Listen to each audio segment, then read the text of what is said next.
ಗೆಲುವಿಗೆ ಶ್ರಮಿಸುವ ಧೀರರೇ. ವೇಷ ಭಾಷೆಗಳು ನೂರಾರು, ಎಲ್ಲಿ ನಾವು ಒಂದೇ. ವೇಷ ಕ್ಲೇಶಗಳ ದೂರ ಮಾಡಿ ಬನ್ನಿ ಎಲ್ಲ ಮುಂದೆ. ಭಾರತ ಮಾತೆ ನಿನಗೆ ವಂದನೆ, ಭೂಮಿಯಲ್ಲಿರುವ ಸ್ವರ್ಗ ನೀನೆ. ನಮ್ಮಯ ಜನುಮ ನಿನಗೆ ಅರ್ಪಣೆ, ಗಡಿಯನ್ನು ದಾಟಿ ಕೂಗಿ ಹೇಳು ಹೆಮ್ಮೆಯಲಿ.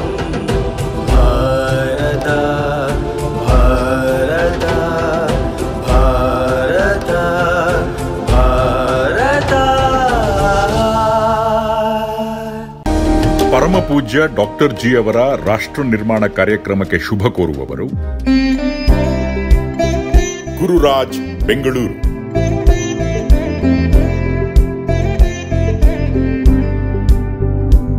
Naman, Mysuru.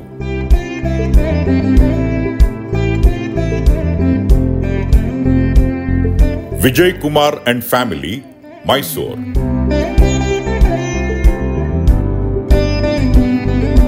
Divine spark, Canberra, Australia.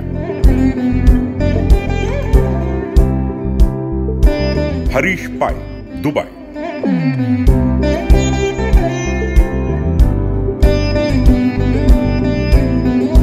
Divine spark, Singapore.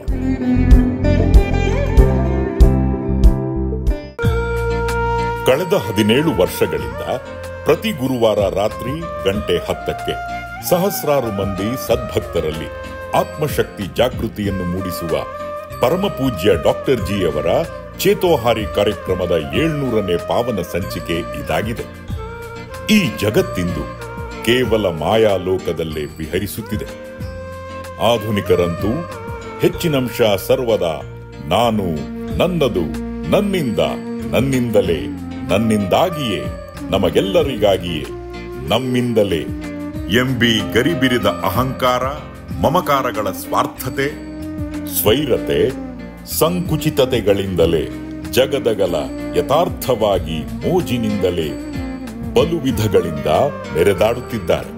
ಪ್ರತಿ ಮಾನವನಲ್ಲಿ 93% ಜೈವಿಕ ಕ್ರಿಯೆಗಳ ರೂವಾರಿಯಾದ ದೇಹಕ್ಕೆ ವರ್ಚಸ್ಸಿನ ರುಮಾಲಾದ ದೇವರು ಪ್ರಾಣಶಕ್ತಿ.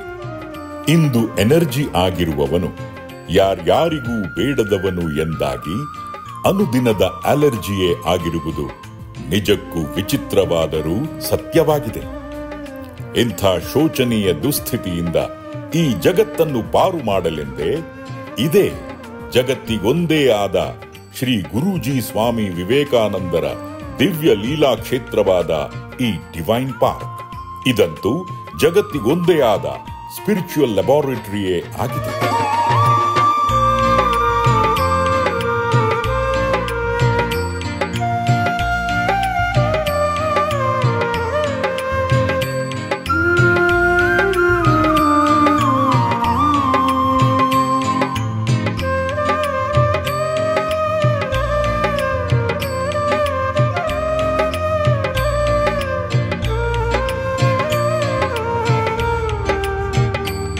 ಸ್ಪಿರಿಚುವಲ್ ಹೀಲಿಂಗ್ ಹಾಸ್ಪಿಟಲ್ ಕೂಡ ಆಗಿದೆ ಎಂಬುದಂತೂ ತೆರೆದ ಸತ್ಯವಾಗಿದೆ.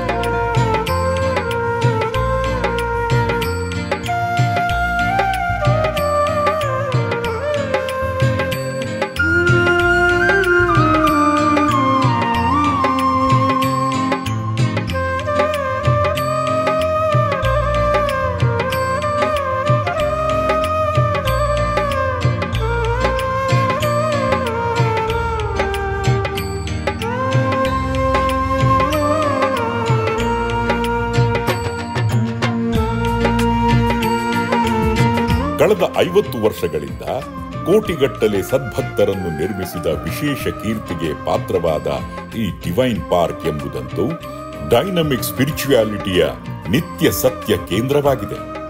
ಅಷ್ಟೇಕೆ ಸಾರ್ಥಕ ಸಾಧನಾ ಗರಡಿಯೇ ಆಗಿದೆ.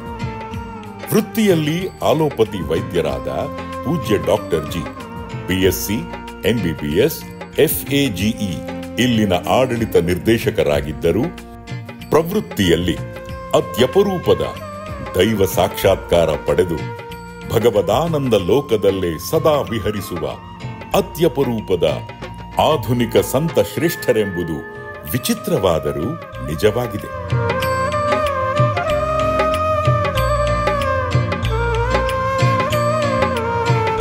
ಜಗದಗಲ ಮೆರೆದಾಡುವ ಸಾಮಾನ್ಯ ಮಾನವರೆಲ್ಲರೂ ಇಲ್ಲಿಗೆ ಬಂದು ಕ್ರಮಬದ್ಧ ಸಾಧಕರಾಗಿ ನಿಜಕ್ಕೂ ಚೈತನ್ಯಶೀಲ ಮಾಧವರೇ ಆಗಿದ್ದಾರೆ.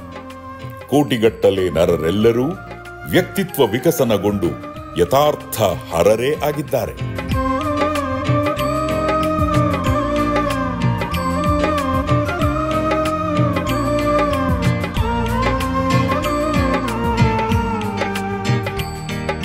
ದೇವರು ದೇಗುಲಗಳಲ್ಲೆಲ್ಲ ಕೇವಲ ಇನರ್ಟ್ ಜಡಮೂರ್ತಿಯಂತೂ ಅಲ್ಲವೇ ಅಲ್ಲ. ನಿಜಕ್ಕೂ ಆತನಂತೂ ಸರ್ವದಾ ಆಲ್ ಅಲರ್ಟ್, ಚಿನ್ಮಯಿ ಸರ್ವಶಕ್ತನೇ ಹೌದು ಎಂಬುದನ್ನು ಕಳೆದ 60 ವರ್ಷಗಳಿಂದಲೂ ಸಾಕ್ಷಾತ್ತಾಗಿ ಅನುಭವಿಸಿ ಪ್ರತಿ ಕ್ಷಣವೂ ಬಗೆ ಬಗೆಯಲ್ಲಿ ಭಗವದಾನಂದ ಲೋಕದಲ್ಲೇ ವಿಹರಿಸುವ ಪೂಜ್ಯ ಡಾಕ್ಟರ್ ಜಿ ಕ್ಷಣ ಕ್ಷಣವೂ ದೇವರೆಲ್ಲರ ಮಧುರವಾಣಿಯ ದಿವ್ಯಾನಂದವನ್ನು ಆಲಿಸುತ್ತಲೇ ದೇವರೆಲ್ಲರ ಸಾಕ್ಷಾತ್ ದರ್ಶನವಾದ ಭವ್ಯಾನಂದದ ಸೌಭಾಗ್ಯದಿಂದಲೇ ನಲಿ ನಲಿದಾಡುವ ಸಂತ ಶ್ರೇಷ್ಠರೇ ಆಗಿರುವುದಂತೂ ಜಗದಗಲ ತಿಳಿಯದ ಪರಮ ಸತ್ಯವೇ ಆಗಿದೆ. ಈ ಡಿವೈನ್ ಪಾರ್ಕ್ನ ಸಕ್ರಿಯ ಶಾಖೆಗಳಾಗಿ 100 ವಿವೇಕ ಜಾಗೃತ ಬಳಗಗಳು, ಡಿವೈನ್ ಸ್ಪಾರ್ಕ್ಸ್, ಜಗದಗಲ ಕಂಗೊಳಿಸಿ ವ್ಯಕ್ತಿತ್ವ ನಿರ್ಮಾಣ, ವ್ಯಕ್ತಿತ್ವ ವಿಕಸನ, ಆತ್ಮೋದ್ಧಾರ ಹಾಗೂ ಲೋಕೋದ್ಧಾರಗಳ ಪವಿತ್ರ ಕೈಂಕರ್ಯವನ್ನೇ ನಗು, ನಯ, ನಲಿವಿನಿಂದಲೇ ಹಲವಾರು ವರ್ಷಗಳಿಂದಲೂ ಮಾಡುತ್ತಲೇ ಬಂದಿವೆ. ಇಂಥ ಬೆಳವಣಿಗೆಯಂತೂ ನಿಜಕ್ಕೂ ಕಣ್ಣು ಕುಕ್ಕುವಂತೆಯೇ ಇದೆ. ಎಲ್ಲರೂ ಅವಕ್ಕಾಗುವಂತೆಯೇ ವಿಚಿತ್ರ, ವಿಶೇಷ, ವಿಶಿಷ್ಟ ಸನ್ನಿವೇಶಗಳ ಸರಣಿಯೇ ಈಗಂತೂ ಆಗುತ್ತಿವೆ.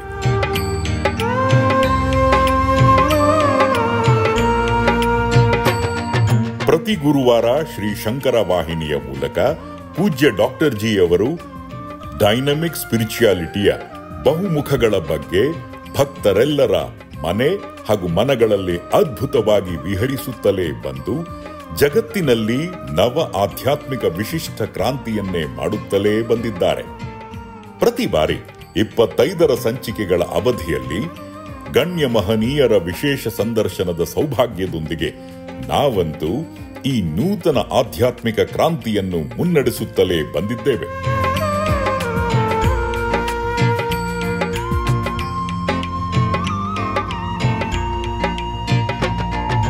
ಇಂದೀಗ 700ರ ವಿಶೇಷ ಸಂಚಿಕೆಯಲ್ಲಿ ವಿಶ್ವವಿಖ್ಯಾತ ಸುಮಧುರ ಕಂಠದ ಮಾನ್ಯ ಪುತ್ತೂರು ನರಸಿಂಹನಾಯಕ್ ಅವರ ಭಕ್ತಿ ಜ್ಞಾನ ಸಂಗಮ ವಿಶೇಷ ಸಂದರ್ಶನವನ್ನು ನೀಡುತ್ತಿದ್ದೇವೆ.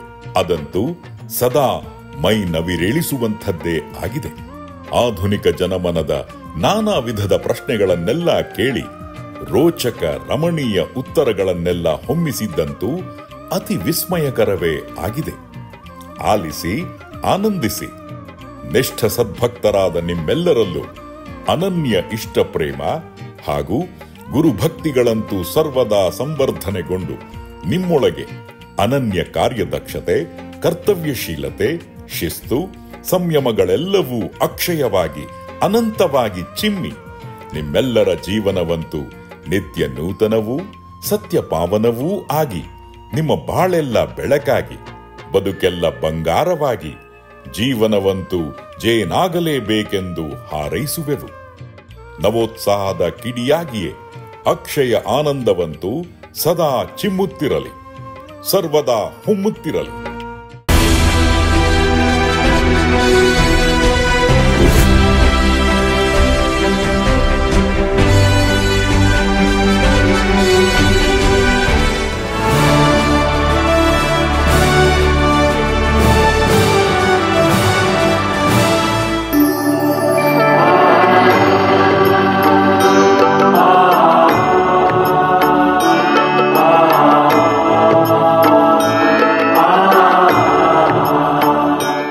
ಪ್ರೇಕ್ಷಕರಿಗೆ ನಮಸ್ಕಾರಗಳು.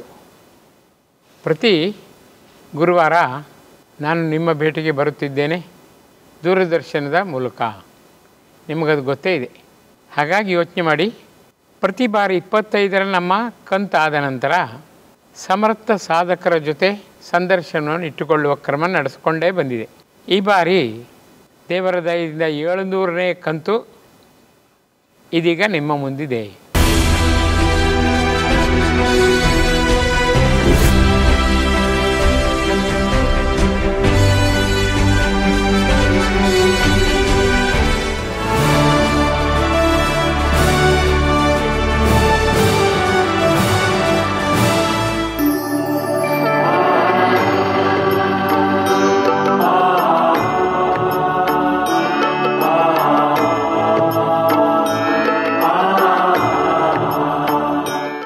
ಅಂದರೆ 25 ಗುಣಿಸು 28, ಆ ಲೆಕ್ಕದಲ್ಲಿ 28ನೇ ಬಾರಿ ನಾವೀಗ ಈ ಸಂದರ್ಶನಕ್ಕೆ ಮುಂದಾಗಿದ್ದೇವೆ. ಪ್ರತಿ ಬಾರಿ ಧೀಮಂತರು, ಶ್ರೀಮಂತರು, ಮೇಧಾವಿಗಳು, ಬುದ್ಧಿವಂತರು, ಈ ರೀತಿಯಲ್ಲಿ ನಾನಾ ಉಪಕುಲಪತಿಗಳು, ನಾನಾ ಸಾಧಕರು, ನಾನಾ ಶೋಧಕರು, ನಾನಾ ಪರಿಣಿತರು, ನಾನಾ ಬುದ್ಧಿವಂತರು, ನಾನಾ ಕಲಾಗಾರರು, ನಾನಾ ಮೇಧಾವಿಗಳು, ಈ ರೀತಿ ಅವರ ಜೊತೆ ಮುಖಾಮುಖಿಯಾಗಿ ಸಂದರ್ಶನದ ಮೂಲಕ ಹೊಸ ಹೊಸ ವಿಚಾರವನ್ನು ಜಗತ್ತಿಗೆ ಕೊಡುವ ಒಂದು ಅಭ್ಯಾಸ ನಾವು ಮಾಡಿಕೊಂಡಿದ್ದೆವು. ಈ ಬಾರಿ ನಿಮ್ಮ ಪುಣ್ಯಕ್ಕೆ ಗಾನ ಕ್ಷೇತ್ರದಲ್ಲಿ ನಾನಾ ಸಂಶೋಧನೆಗಳನ್ನು ಮಾಡಿ ನಮ್ಮೆಲ್ಲರ ರನ್ಮನ ಸಿಂಚನದ ಮೂಲಕ ನಮ್ಮೆಲ್ಲರಿಗೂ ಅತ್ಯಾಪ್ತರಾದ ಮಾನ್ಯ ಪುತ್ತೂರು ನರಸಿಂಹನಾಯಕರು ನಮ್ಮ ಜೊತೆಗಿದ್ದಾರೆ. ಹಲವಾರು ಬಾರಿ ಅವ್ರನ್ನ ಕರ್ಕೊಂಡು ಬರಬೇಕಂತ ಶ್ರೀ ಗುರುಜಿಯ ಮಾರ್ಗದರ್ಶನದಲ್ಲಿ ಪ್ರಯತ್ನಿಸಿದ್ದೆವು. ಅವರ ಬ್ಯೂಸಿ ಶೆಡ್ಯೂಲ್ನಲ್ಲಿ ಆಗಲಿಲ್ಲ. ಯೋಗ ಎಂಬಂತೆ ಈ 700ರ ನಿಮ್ಮ ಭೇಟಿಗೆ ಅವರು ನಾವೆಲ್ ಅಂಪೈರ್ ಆಗಿ ಬಂದಿದ್ದಾರೆ. ಆಧ್ಯಾತ್ಮಿಕ ಕ್ಷೇತ್ರದಲ್ಲಿ ನುರಿತವರು, ಬಲಿತವರು, ನಿಷ್ಠ ಸಾಧಕರು. ಆಮೇಲೆ ನಿಮಗೆ ಗೊತ್ತಿದೆ, ರನ್ಮನ ಸಿಂಚನವನ್ನು ತಮ್ಮ ಮಧುರ ನಾದದ ಮೂಲಕ ವಿಶ್ವದಾದ್ಯಂತ ಮಾಡುತ್ತಲೇ ಬಂದವರು. ಅವರ ಬತ್ತಳಿಕೆಯಲ್ಲಿ ನಾನಾ ಬಾಣಗಳಿವೆ. ಒಂದೊಂದೇ ಬಾಣವನ್ನು ನನ್ನ ಮೇಲೆ ಪ್ರಯೋಗಿಸುತ್ತಾರೆ. ಶ್ರೀ ಗುರುಜಿಯ ವಿಶೇಷ ಕೃಪೆಯಿಂದ, ಅವರ ಅನುಗ್ರಹದಿಂದಾಗಿ ತಕ್ಕ ಮಟ್ಟಿಗೆ ನಾನೀಗ ಉತ್ತರ ನೀಡಲು ಮುಂದಾಗಿದ್ದೇನೆ. ನೀವು ಕೂಡ ಅದರ ಒಳಾರ್ಥವನ್ನು ಚೆನ್ನಾಗಿ ಪರಿಗ್ರಹಿಸಿ ನೀವು ಮೇಲೇರಬೇಕು. ಇತರರಿಗೂ ಕೂಡ ಈ ಸದವಕಾಶವನ್ನು ನಾವು ರೂಢಿಸುವಂತೆ ಮಾಡಬೇಕು. ಅದಕ್ಕೆ ಶ್ರೀ ಗುರುಜಿ ಈ ಬಾರಿ ಭಕ್ತಿ ಜ್ಞಾನ ಸಂಗಮ ಅಂತ ಹೆಸರು ಕೊಟ್ಟಿದ್ದಾರೆ.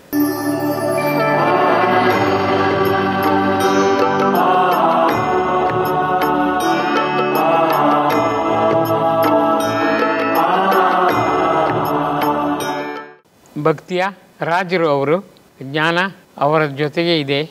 ಭಕ್ತಿ ಮತ್ತು ಜ್ಞಾನ ಸಂಗಮವಾಗಿದೆ. ನಿಮ್ಮ ಸೌಭಾಗ್ಯ ಸೌಸೌಭಾಗ್ಯ ಎಂಬಂತೆ ಮುಂದೆ ಒಂದೊಂದೇ ಬಾಣದ ಮೂಲಕ ಈ ಜ್ಞಾನ ಯುದ್ಧಕ್ಕೆ ಅವರು ಮುಂದಾಗುತ್ತಿದ್ದಾರೆ. ಸರ್, ಮೊದಲ ಬಾಣ ಪ್ರಯೋಗ ಮಾಡಿಬಿಡಿ. ನಿಮ್ಮ ಮಾತುಕತೆ ಸಾರ್ಥಕವಾಗಲಿ, ಭಗವಂತ ಮೆಚ್ಚುವಂತಿರಲಿ. ಮೊದಲಿಗೆ ಗುರುಚರಣಾರವಿಂದಗಳಲ್ಲಿ ಸಾಷ್ಟಾಂಗ ವಂದನೆಗಳನ್ನು, ಪ್ರಣಾಮಗಳನ್ನು ಮಾಡ್ತೇನೆ.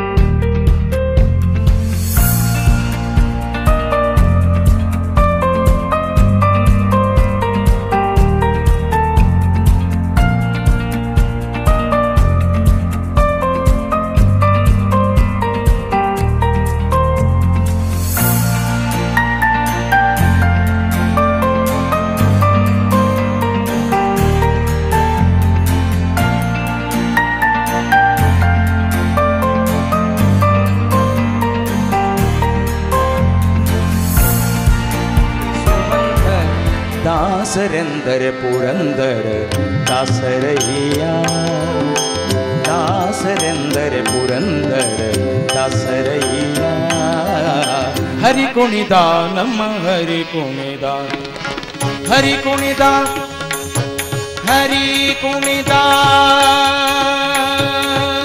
ಕುಣಿದ ಹರಿ ಕುಣಿದ ನಮ್ಮ ಹರಿ ಕುಣಿದ ಹರಿ ಮಾನ ಪವಮಾನ ಪವಮಾನ ಜಗದ ಪ್ರಾಣ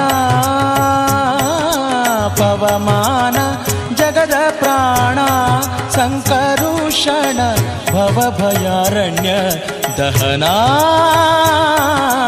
ದಹನಾ ಶ್ರವಣವೇ ಮೊದಲಾದ ನವವಿಧ ಭಕುತಿಯ ತವಕದಿಂದಲಿ ಕೊಡು ಕವಿ ಜನಪ್ರಿಯ ಪವಮಾನ.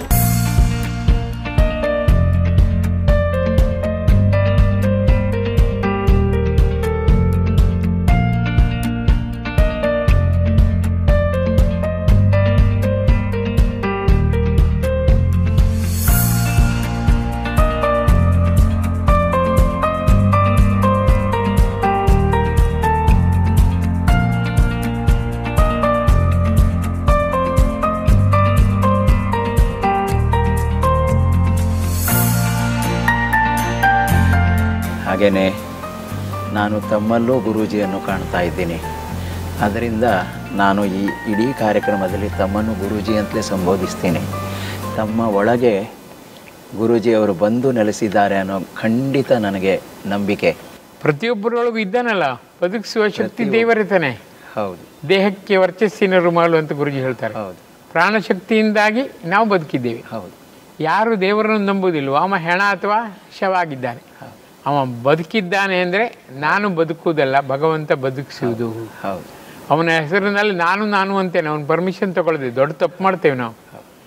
ನಿನ್ನ ಪರ್ಮಿಷನ್ ತಗೊಂಡು ನಾನು ಅಂತೇನೆ ಅಂತ ಯಾರು ಹೇಳೋದೇ ಇಲ್ಲ. ಆದರೆ ಅವನಿಗೆ ಬೇಕಾಗೋದು ನಿಸ್ವಾರ್ಥತೆ ಬೀಡಾಗಿ ಅವ ಕೇವಲ ಬದುಕಿಸುವುದು. ನಮ್ಮ ವೈಜ್ಞಾನಿಕವಾಗಿ 93% ಭಗವಂತನದ್ದೇ ದೇಹದೊಳಗೆ. ನಖ ಶಿಖ ಮುಖ ತಿಖ ನಮ್ಮದು ಮಾತ್ರ 7%. ಆದರೂ ಒಂಚೂರು ಸಿಟ್ಕೊಳ್ಳೋದಿಲ್ಲ. ನೀನು ಬದುಕು ಮಗು, ಸಂತೋಷದಿಂದ ನಲಿಯುತ್ತಿರು. ನಿನ್ನ ನಲಿದಾಟವೇ ನಂಗೆ ಖುಷಿ. ತಾಯಿ ಮಕ್ಕಳು ನಗುವಾಗ ನಲಿಯುವಾಗ ಖುಷಿ ಪಡ್ತಾಳೆ, ಆ ಥರ. ಹಾಗಾಗಿ ಪ್ರತಿಯೊಬ್ಬರೊಳಗೂ ಬದುಕಿಸುವ ಶಕ್ತಿಯಾದ ಭಗವಂತನಿದ್ದಾನೆ, ದೇವರಿದ್ದಾನೆ, ಪರಮಾತ್ಮನಿದ್ದಾನೆ. ನಾನಾ ರೀತಿಯಲ್ಲಿ ಅವನಿಗೆ ಹೆಸರು ಕೊಡ್ತೇವೆ. ಶಕ್ತಿ ಮಾತ್ರ ಒಂದೇ. ನನಗೆ ಡಿವೈನ್ ಪಾರ್ಕ್ ಅಂತ ಅನ್ನಿಸಿದಾಗ ನನ್ನ ಮನಸ್ಸಿಗೆ ಅನ್ನಿಸಿದ್ದು ಒಂದು ಮೊದಲಿಗೆ ಹೇಳ್ತೀನಿ. Saligrama divine park. ಸಾಲಿಗ್ರಾಮವೇ ಡಿವೈನ್. ಯಾಕಂದರೆ ಪರಮಾತ್ಮ ತಾನೇ ಬಂದು ತಾನು ಅಲ್ಲಿ ನೆಲೆಸ್ತೀನಿ ಅಂತ ಅವನಾಗಿಯೇ ನೆಲೆಸಿದಂತಹ ಒಂದು ಇದದ್ದು. ಅದು ಕಲ್ಲಲ್ಲ, ಅದು ಅಲ್ಲಿ ಪರಮಾತ್ಮನ ಸನ್ನಿಧಾನ. ಬೇರೆ ನಾವು ಮೂರ್ತಿಗಳನ್ನು ಪೂಜೆ ಮಾಡಿದಾಗ ಅಲ್ಲಿ ನಾವು ಆವಾಹನೆ ಮಾಡಿ ಪರಮಾತ್ಮನನ್ನು ನಾವು ಪ್ರತಿಷ್ಠಾಪಿಸ್ತೀವಿ. ಆದರೆ ಸಾಲಿಗ್ರಾಮದಲ್ಲಿ ಅವನೇ ಬರ್ತಾನೆ. ಇಲ್ಲಿ ಅವನೇ ಬಂದ, ಇದು ಸಾಲಿಗ್ರಾಮವೇ. ಆದ್ದರಿಂದ ಒಂದು ಆ ಸಾಲಿಗ್ರಾಮದಲ್ಲಿ ಭಗವಂತ ಬಂದ. ಗುರೂಜಿ ಅವನನ್ನು ಇಲ್ಲಿ ಕರ್ಕೊಂಡು ಬಂದರು. ಗುರೂಜಿ ಇಲ್ಲಿ ವ್ಯಕ್ತರಾಗಿದ್ದಾರೆ. ಅವ್ಯಕ್ತರಾದ ಗುರೂಜಿ ಇಲ್ಲಿ ವ್ಯಕ್ತರಾಗಿದ್ದಾರೆ ಅಂತ ನನಗನ್ನಿಸ್ತದೆ. ಡಿವೈನ್ ಪಾರ್ಕ್ ನನಗೇನು ಅನ್ನಿಸ್ತದೆ ಅಂತ ಹೇಳಿದರೆ, ದೇಹವೆನ್ನುವ ಈ ಏನು ನಮ್ಮ ಪಾರ್ಕ್ ಇದೆಯಲ್ಲ, ಇದು ಒಂದು ಪಾರ್ಕನ್ನು ಡಿವೈನ್ ಮಾಡೋದಕ್ಕೆ, ಪರಮ ಪಾವನ ಮಾಡೋದಕ್ಕೆ ಗುರೂಜಿ ಈ ಒಂದು ಸಾಲಿಗ್ರಾಮದಲ್ಲಿ ಬಂದು ನೆಲೆಸಿದ್ದಾರೆ ಅಂತ ನನಗನ್ನಿಸ್ತದೆ. ಅವರೇ ಕೊಟ್ಟ ಹೆಸರದು. ಯಾವ ಹೆಸರು ಮಾಡಿದ್ರೆ ಡಿವೈನ್ ಪಾರ್ಕ್. ಅಯ್ಯೋ, ಇಂಗ್ಲೀಷ್ ಯಾಕೆ? Divinity overflowing park. ಜಗತ್ತಿಗೊಂದೇ ಡಿವೈನ್ ಪಾರ್ಕ್.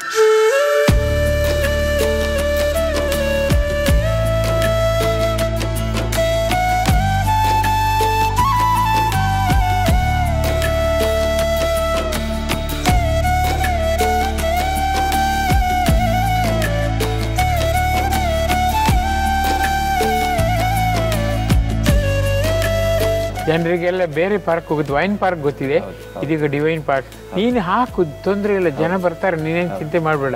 ಗೋಪುರ ಇಲ್ಲ, ಆಮೇಲೆ ಕಲಶ ಇಲ್ಲ, ನೀನು ತುಂಬ ನಿಶ್ಚಿಂತೆಯಿಂದಿರು.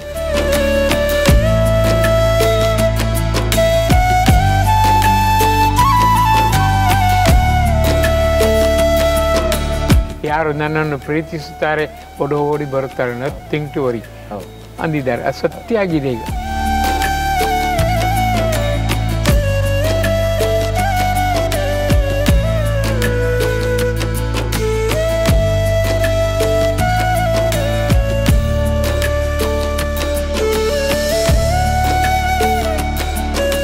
ದಶ ಇಂದ್ರಿಯಗಳನ್ನು ನಾವು ಹೇಗೆ ನಿಯಂತ್ರಣದಲ್ಲಿಡ್ಬೋದು? ನಾಮ ನೇಮ ಪ್ರೇಮ ಅಷ್ಟೇ. ನಾಮ ನೇಮ ಪ್ರೇಮ ರಾಮಕ್ಷೇಮ ಅಷ್ಟೇ. ನೀನೇ ನಿನ್ನಿಂದಲೇ, ಬೇರೆ ಏನೂ ಇಲ್ಲ. ನಿನ್ನನ್ನು ನಾನು ಶಿಸ್ತು ಸಂಯಮದಿಂದ ಕರೆಯುತ್ತೇನೆ. ನಿನ್ನ ನಾಮ ಮತ್ತು ನಿನ್ನ ಪ್ರೇಮದಿಂದಾಗಿ ಸದಾಕಾಲ ನಿನ್ನ ವಾಣಿಯನ್ನು ಕೇಳಬೇಕು, ನಿನ್ನ ದರ್ಶನ ಮಾಡಬೇಕು, ನಿನ್ನೊಟ್ಟಿಗೆ ಶೇಕ್ ಹ್ಯಾಂಡ್ ಕೊಡಬೇಕು, ನಿನಗೆ ಕೃತಜ್ಞನಾಗಿ ಕೃತಾರ್ಥ ಭಾವದಿಂದ ಶಿರಸಾಷ್ಟಾಂಗ ನಮಿಸಿ ನಿನ್ನಿಂದ ಬೇಷ ಅನಿಸ್ಕೋಬೇಕು. ಖಂಡಿತ ಮನಸ್ಸು ಮಾಡೋ. ಖಂಡಿತ ನಾನು ಮೂರ್ಖನಲ್ಲ, ಧೂರ್ತನಲ್ಲ. ಈ ಧೂರ್ತ ಮೂರ್ಖನನ್ನು ನೀನು ಖಂಡಿತ ಒಳಗೆ ಸೇರಿದ್ದಿ ನೋಡು. How greatest M I. ನಾನು ಕರೀದೇ ನೀ ಬಂದು ಸೇರಿದ್ದಿ. ಎಷ್ಟು ಕೃಪಾಳ ನೀನು. ಬಾರೋ ನನ್ನ ಹೃದಯದಲ್ಲಿ ಸೇರು ಅಂತ ಬೇಡ್ತೇವ. ಹುಟ್ಟುವಾಗ ಮೊದಲ ಉಸಿರಾಟವೇ ಒಂದು. ನಮ್ಮ ಅಮ್ಮನಿಗೆ ಗೊತ್ತಿಲ್ಲ ಸೇರಿದ್ದು. ಎಂತ ನಾಜೂಕಾಗಿ ನೀನು ಒದ್ದಾಡಬೇಕು, ನಿನ್ಗೆ ಗೊತ್ತಿಲ್ಲದೆ ಬಾರೋ ನಾನು ಒಳಗಡೆ ಇದ್ದು ಲಿಕ್ ಮಾಡಿದೆ. ನನ್ನನ್ನು ಸ್ಮರಿಸೋದು ಬೇಡ ನೀನು. ನನ್ನ ಕರ್ತವ್ಯ ಎಲ್ಲರನ್ನೂ ಪ್ರೀತಿಸು, ನನ್ನನ್ನು ಮರ್ತು ಬಿಡೋ ಅವ ಹೇಳೋದು. ಅದಕ್ಕೆ ನೋಡಿ, ಜಪಕ್ಕೆ ಕೂತ್ಕೊಳ್ಳಿ. 10 ವರ್ಷ ಹಿಂದಿನ ಘಟನೆ ನೆನಪತ್ತು. ಅವ ನನಗೆ ಹೊಡೆದ, ಅವ ನನಗೆ ಬೈದ, ಯಾವಾಗಲೂ ನೆನಪತ್ತಿಲ್ಲ. ಜಪಕ್ಕೆ ಕೂತ್ಕೊಳ್ಳೇ ಆಗ್ತದೆ. ಯಾಕಂದರೆ ನೀನು ನನ್ನ ಜೊತೆ ಸ್ಪರ್ಧೆಗೆ ಬರ್ತಿದ್ದಾನೆ. ನಿಂದು ಹಿಂದಿಂದ ನೀ ಏನು ಮಾಡಿದ್ದೀನಿ ನಾನು ಕೊಡ್ತೇನೆ. ನೀನು ಸ್ಪರ್ಧೆಗೆ ಬೇಡಬೇಡು, ಸೋತು ಬಿಡು. ಅದಕ್ಕೆ ಜಪ ಮಾಡೋ ಮುಂಚೆ ನನ್ನ ಗೆಲ್ಲಿಸೋ, ನೀನು ಸರ್ವಶಕ್ತ, ಸರ್ವಜ್ಞ, ಸರ್ವಂತಾಳ್ಮೆ, ಯಾವಾಗಲೂ ನೀನು ನಂಬರ್ 1. ಈ 10 ನಿಮಿಷಕ್ಕೆ ನೀನು ಕರಿತೇನೆ ನಂಬರ್ 1 ನನ್ನನ್ನು ಮಾಡೋ. ಒಂದು ನಮಸ್ಕಾರದೊಂದಿಗೆ ಕಣ್ಣೀರು ಹರಿಸು, ಅದ್ಭುತ ಆಗುತ್ತದೆ. ಎಷ್ಟು ಸತ್ಯ ಇದೆಲ್ಲ. ಇಲ್ದಿರೆ ನಾವು ಎಂದೂ ಎಣಿಸೋದಿಲ್ಲ. ಜಪ ಮಾಡುವಾಗಲೇ ಅದು ಬರುತ್ತೆ ಯೋಚನೆ. ಅಂದರೆ ಭಗವಂತ ಮಾಯೆ ಮತ್ತು ಮಾತೆ ಜೊತೆಗೆ ಸ್ಪರ್ಧೆ ಹೇಳ್ತಾನೆ. ಮಾಯಿಗೆ ಹೇಳ್ತಾನೆ, ನೀನು ನೋಡ್ಕೊ, ನನ್ನ ಹತ್ರ ಬರೆದಿದ್ದಂಗೆ ನೋಡ್ಕೊ ಅಂತ. ಈ ಮಾಯೆ ಎಲ್ಲ ನಾನಾ ರೀತಿಯ ವಿಧಾನದ ಮೂಲಕ ನಮ್ಮನ್ನು ಅಟ್ರಾಕ್ಷನ್ ಮೂಲಕ ಎಳಿತದೆ. ಆಮೇಲೆ ಲಾಸ್ಟಿಗೆ ಎಷ್ಟೋ ಜನ್ಮದ ನಂತರ ಅವ ಸೋತು ತಪ್ಪಾಯ್ತದ್ದು, ಪರವಾಗಿಲ್ಲ ಮಗ, ನಾನು ಕ್ಷಮಿಸುತ್ತೇನೆ, ನೀನು ಕ್ಷಮೆ ಬೇಡೋ, ಕ್ಷಮಿಸೋ, ಕ್ಷಮಿಸಿದ್ದೇನೆ. ಆಗ ಭಗವಂತ ಹೇಳ್ತಾನೆ, ಇನ್ನು ಹೊಸ ಸ್ಫೂರ್ತಿ ಕೊಡ್ತೇನೆ, ಯೋಚನೆ ಮಾಡುವ. ಅಷ್ಟೊತ್ತಿಗೆ ಜನ್ಮ ಎಲ್ಲ ಹೋಗಿರುತ್ತೆ. ಮಾಯೆ ಮತ್ತು ಮಾತೆ ಒಂದೇ ನಾಣ್ಯದ 2 ಮುಖ. ಆದರೆ ಮಾಯೆ ವಂಡರ್ಫುಲ್ ಕೆಲಸ ಮಾಡುತ್ತೆ, ಮಾತೆ ಇದ್ದಲ್ಲೇ ಇರುತ್ತೆ. ಏನೂ ಆಗಿಲ್ಲ ಅಮ್ಮಂಗೆ ಮಾತೆ ಇರುತ್ತೆ. ಮಾಯೆ ಥ್ರೂಔಟ್ ವರ್ಲ್ಡ್ ಕರ್ಕೊಂಡು ಹೋಗುತ್ತೆ. ನಮಗೆ ಅದು ಬೇಕು, ಇದು ಬೇಕು. ಮಾಯೆ ಅಂದರೆ ಏನು? ಮಾಯೆ ಅಂದರೆ ಯಾಮ, ಯಾರು ತಾಯಿ ಅಂತ ಕೇಳುವುದೇ ಮಾಯೆ. ಅವನಿಗೆ ಹಿರಿಯ ತತ್ವಗಳಲ್ಲಿ ನಂಬಿಕೆ ಇಲ್ಲ. ಯಾರು ಮಾಯೆ? ತಾಯಿ ಯಾರು ಅಂತ ಕೇಳ್ತಾರೆ ನೋಡಿ ಪ್ರಶ್ನೆ. ವಾದ ವಿವಾದವೇ ಮಾಯೆ. ಅದಕ್ಕೆ ಸರಿಯಾಗಿ ಗುರುಜಿ ಹೇಳ್ತಾರೆ, 10 ವರ್ಷದಲ್ಲಿ ಮಗು ಹುಟ್ಟುವಾಗಲೇ ತಾಯಿ ಅಲ್ಲ ನಾಯಿ ಅನ್ನತ್ತೆ, ಅಪ್ಪನನ್ನು ಬೆಪ್ಪ ಅನ್ನತ್ತೆ. ಎಷ್ಟು ಕಷ್ಟ. ಹೇ ತಾಯಿ, ನಿನ್ನನ್ನು ನಾಯಿ ಅಂದರೆ ಏನು ಮಾಡ್ತೀವಿ ಕೇಳ್ತಾರೆ. ನೀವು ನಿನ್ನೆ ಬರ್ಬೋದು ಸಂದೇಶಕ್ಕೆ. ನಾನು ಅದೇ ಹೇಳಿದ್ದೆ, ಅಪರೂಪದ ಸಂದೇಶ. ತಿಂಗಳಿಗೆ 2 ಇರುತ್ತೆ, 2ನೇ ಭಾನುವಾರ, 4ನೇ ಭಾನುವಾರ. ಒಮ್ಮೆ ಸಂದೇಶಕ್ಕೆ ಬರಬೇಕು. ಬರ್ತೇನೆ. ಪರಮಾದ್ಭುತ ಅದು. ಮೈ ರೋಮಾಂಚಕ ಅನುಭವ.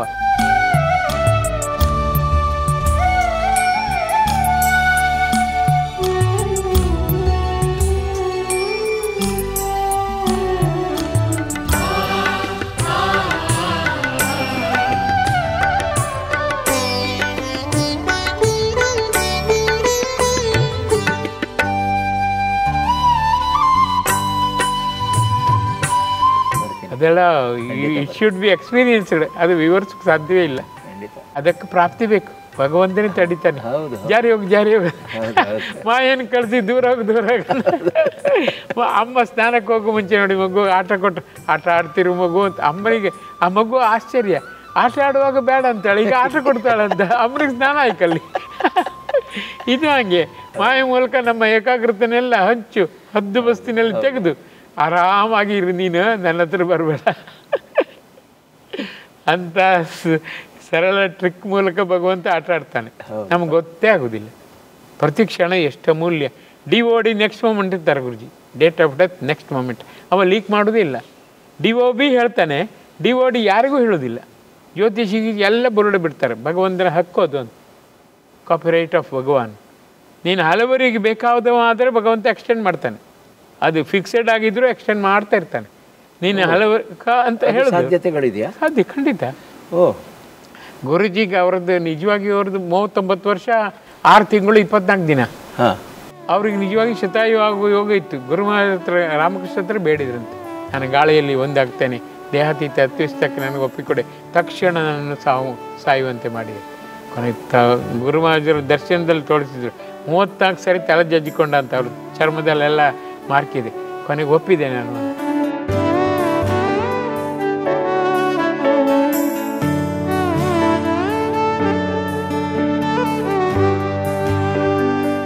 ಆ ಕ್ಷಣದಿಂದ ಡಿವೈನ್ ಪಾರ್ಕ್ನಲ್ಲಿ ಬಂದರು. ನಾವು ಗುರುಜಿ ಅಂತ ಕರೆಕ್ಟ್ ಶುರು ಮಾಡ್ತೇವೆ. 86ನೇ ಇಸ್ವಿ ಜನವರಿ 14ರಂದು ಡಿವೈನ್ ಪಾರ್ಕ್ನಲ್ಲಿ ನನ್ನ ಕಾರ್ಯಕ್ಷೇತ್ರವಾಗಿ ನಾನು ಮಾಡ್ಕೊಂಡಿದ್ದೇನೆ. ಈಗ ಸ್ವಾಮಿ ವಿವೇಕಾನಂದ ಹ್ಯಾಸ್ ಬಿಕಮ್ ಗುರುಜಿ.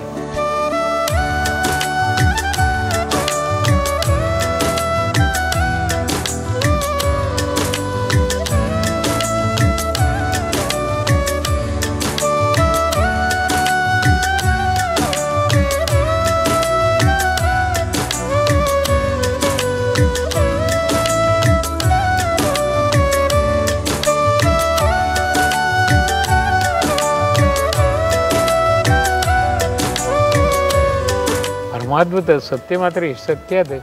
ಆ ಸಂದೇಶದಲ್ಲಿ ನೀವು ಒಮ್ಮೆ ಬಂದರೆ ಮೈ ರೋಮಾಂಚನ ಆಗುತ್ತೆ, ಮನಸ್ಸು ನೇರ ಮೇಲೆ ಹೋಗುತ್ತೆ. ಪರಮಾದ್ಭುತ. ಮೊನ್ನೆ 1611ನೇ ಸಂದೇಶ, ಮೊನ್ನೆ ಭಾನುವಾರ. ಅಷ್ಟರವರೆಗೆ ಈಗ ಆಗಿದೆ. ಒಂದೇ ಸಂದೇಶದಿಂದ ಸ್ಟಾರ್ಟ್, ಸುಮಾರು 30-40 ವರ್ಷದಿಂದ.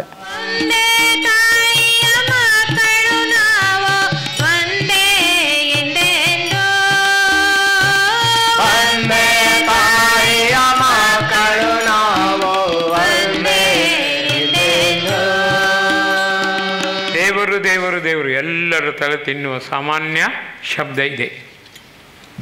ಆಧುನಿಕ ಯುಗದಲ್ಲಿ ಫಸ್ಟ್ ಅಲರ್ಜಿ ದೇವರೇ. ಸಾಧಕರೆಲ್ಲರಿಗೆ ಬೆಸ್ಟ್ ಎನರ್ಜಿ ದೇವರೇ. ಯಾರು ಆ ದೇವರು? ಪ್ರಾಣಶಕ್ತಿ ದೇವರು ಎಂದಾಗ ಎಲ್ಲರೂ ಒಪ್ಪಿಕೊಳ್ಳುತ್ತಾರೆ, ನಂಬಿಕೊಳ್ಳುತ್ತಾರೆ. ಹೆಣಮಾಗುವುದನ್ನು ತಡೆದು ಶಕ್ತಿ ಚೈತನ್ಯದ ಸ್ಫೂರ್ತಿಯ ಕೇಂದ್ರ ಒಳಗಿನ ಪ್ರಾಣಶಕ್ತಿ. ನನ್ನೊಳಗೆ ದೇವರಿದ್ದಾನೆ, ಹೌದು. ಮಾತು ಮೌನ ಸೋತು ದೀನ. ಈ ಪದ್ಯ ಹೇಳುತ್ತದೆ, ಒಳಗಿನ ಭಗವಂತ ಯಥಾರ್ಥವಾಗಿ ಎಷ್ಟೊಂದು ಅದ್ಭುತ ಕೆಲಸ ಮಾಡುತ್ತಾನೆ. ಮಾತು ಆಡುತ್ತಾ ಹೋದಾಗ ಮೌನ, ಉತ್ತರವೇ ಇಲ್ಲ, ಸೋತು ಬಿಡುತ್ತಿ, ಆಗ ದೀನಭಾವ ಬರುತ್ತದೆ. ಆಗ ಒಳಗಿನ ಪ್ರಾಣನಾಥನಲ್ಲೇ ಶರಣಾಗಬೇಕು. ನೀನೇ ಗತಿ ನೀನೇ ಮತಿ ಎಂದು ಸಂಪೂರ್ಣವಾಗಿ ಪ್ರಾಣನಾಥನಲ್ಲೇ ನಾವು ಬೇಡಬೇಕು. ಪ್ರಾಣನಾಥನೇ ಆಗ ತಾಣನಾಗುತ್ತಾನೆ. ಹಾಗಾಗಿ ಪರಮಾದ್ಭುತದಲ್ಲಿ ಅವರು ಕೈಯಾಡಿಸಿದ್ದಂಗೆ ಈ ದೇಹ ಒಂದು ಸ್ವಲ್ಪ ಮನುಷ್ಯ ಭಾವ ಇರುತ್ತೆ, ಇಲ್ಲದಿದ್ರೆ ಪ್ರಾಣಿ ಸದೃಶ ವರ್ತನೆ. ನಮ್ಮ ದೇಶ ಆಧ್ಯಾತ್ಮಿಕವಾಗಿ ಭದ್ರವಾಗಿರಬೇಕಾದ್ರೆ ಏನು ಮಾಡಬೇಕು? ಒಂದು ಯಾಕೆ ಕೇಳ್ತಾ ಇದ್ದೀನಿ ಅಂತ ಹೇಳಿದ್ರೆ, ಬೇರೆ ಬೇರೆ ಸಿದ್ಧಾಂತಗಳು, ಬೇರೆ ಬೇರೆ ನಂಬಿಕೆಗಳು, ಆಯಾಯ ನಂಬಿಕೆಗಳನ್ನು ಅವರವರು ಏನೋ ನಂಬಿಕೊಂಡು ಹೋಗ್ತಾ ಇದ್ದಾರೆ, ಆಗಿದೆ ಆಗಲಿ.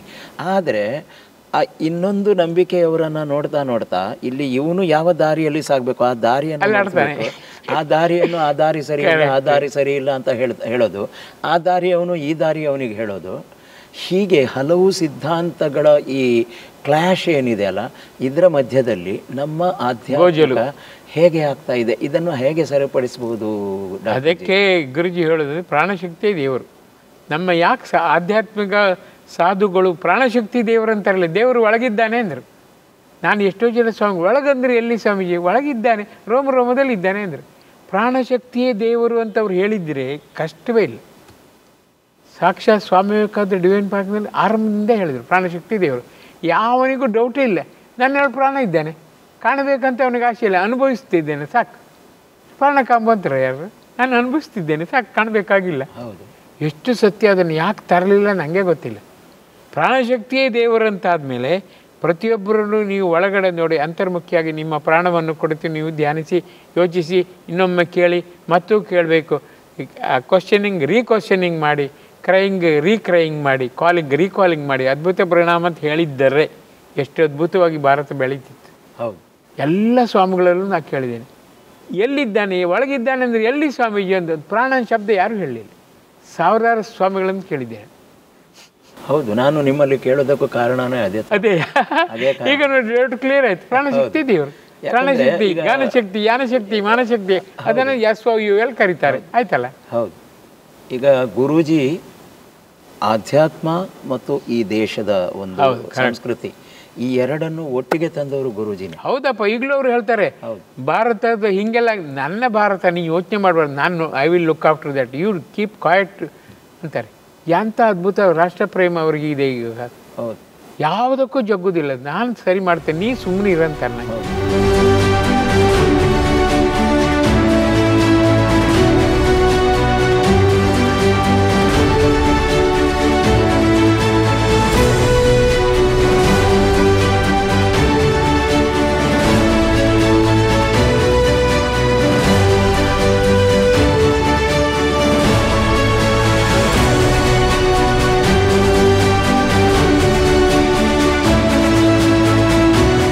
ರಾಮಚಂದ್ರ ಹೇಳಿದಾಗೆ ಜನನೀಯ ಜನ್ಮಭೂಮಿ ಸ್ವರ್ಗಾದಪಿ ಗರಿಯಸಿ, ದೇಶ ಅನ್ನೋದು ಸ್ವರ್ಗಕ್ಕಿಂತಲೂ ದೊಡ್ಡದು ಅಂತ. ಎಷ್ಟು ಸತ್ಯ ಅದು ನಿಜವಾಗಿಯೂ. ನಮಗೆ ದೇಹ ಪ್ರೇಮ ಇದೆ, ದೇಶ ಪ್ರೇಮ ಇಲ್ಲ, ಏನು ಮಾಡೋದು ಇಲ್ಲ. ಆ ದೇಹ ಇದ್ದೆಲ್ಲ ನಾಳೆ ಹೋಗುತ್ತೆ, ಅದು ನಂಬಿಯೂ ಕೂಡ ಮತ್ತಷ್ಟು ನಾವು ಬೇಕು ಬೇಕು ಬೇಕು, ಯಾರು ತಗೊಂಡೋಗೋದಿಲ್ಲ. ಆದರೂ ಹಣಕ್ಕೆ ಬಾಯಿ ಬಿಡೋದು ನೋಡಿ ಹೆಂಗೆ. ಹೌದು, ಹೆಣ ಬಾಯಿ ಬಿಡುತ್ತೆ ಅಂದಂಗೆ. ಹೌದು ಹೌದು. ಇಷ್ಟು ದೊರಕಿದ್ರು ಮತ್ತಷ್ಟು ಬೇಕೆಂಬ ಆಸೆ. ದಾಸರ ಪದ್ಯ ಎಲ್ಲ ಎಂಥ ಅದ್ಭುತ ಅಲ್ಲ, ಲಾಜಿಕ್ ಅದು ಮಾತ್ರ ಪರಮಾದ್ಭುತ. ಹೌದು ಹೌದು. ನೀ ಆಸೆ ಪಡಬೇಡ ಅಂದ್ರೆ ಆಟೋಮೆಟಿಕಲ್ ಮಾಯೆ ಇನ್ಸ್ಟಿಲ್ ಆಗಿರುತ್ತೆ, ಇಂಜೆಕ್ಟ್ ಆಗಿರುತ್ತೆ ಇನ್ಸ್ಪೈರ್ ಮಾಡಲಿಕ್ಕೆ. ಆಸೆ ಪಡಬೇಡ ಅಂತ ಹೇಳಿದ್ರು ಕೂಡ ಆಯ್ತು ಅಂತ ಹೇಳಿ ಈ ಕಡೆ ನೋಡುವಾಗ ಏನೋ ಒಂದು ನೋಡಿದ ತಕ್ಷಣ ಇದು ಬೇಕು ಅಂತ ತಕ್ಷಣ ಅನ್ನಿಸ್ಲಿಕ್ಕೆ ಶುರು ಆಗುತ್ತೆ ಮನುಷ್ಯನಿಗೆ. ಅಯ್ಯೋ ದೇವ್ರೆ, ಪ್ರತಿಯೊಬ್ಬರು ಹಣೆ ಬರು ಇಷ್ಟೇ ನೋಡಿ. ಹೌದು ಹೌದು. ಅಯ್ಯೋ ದೇವ್ರೆ. ಹೌದು.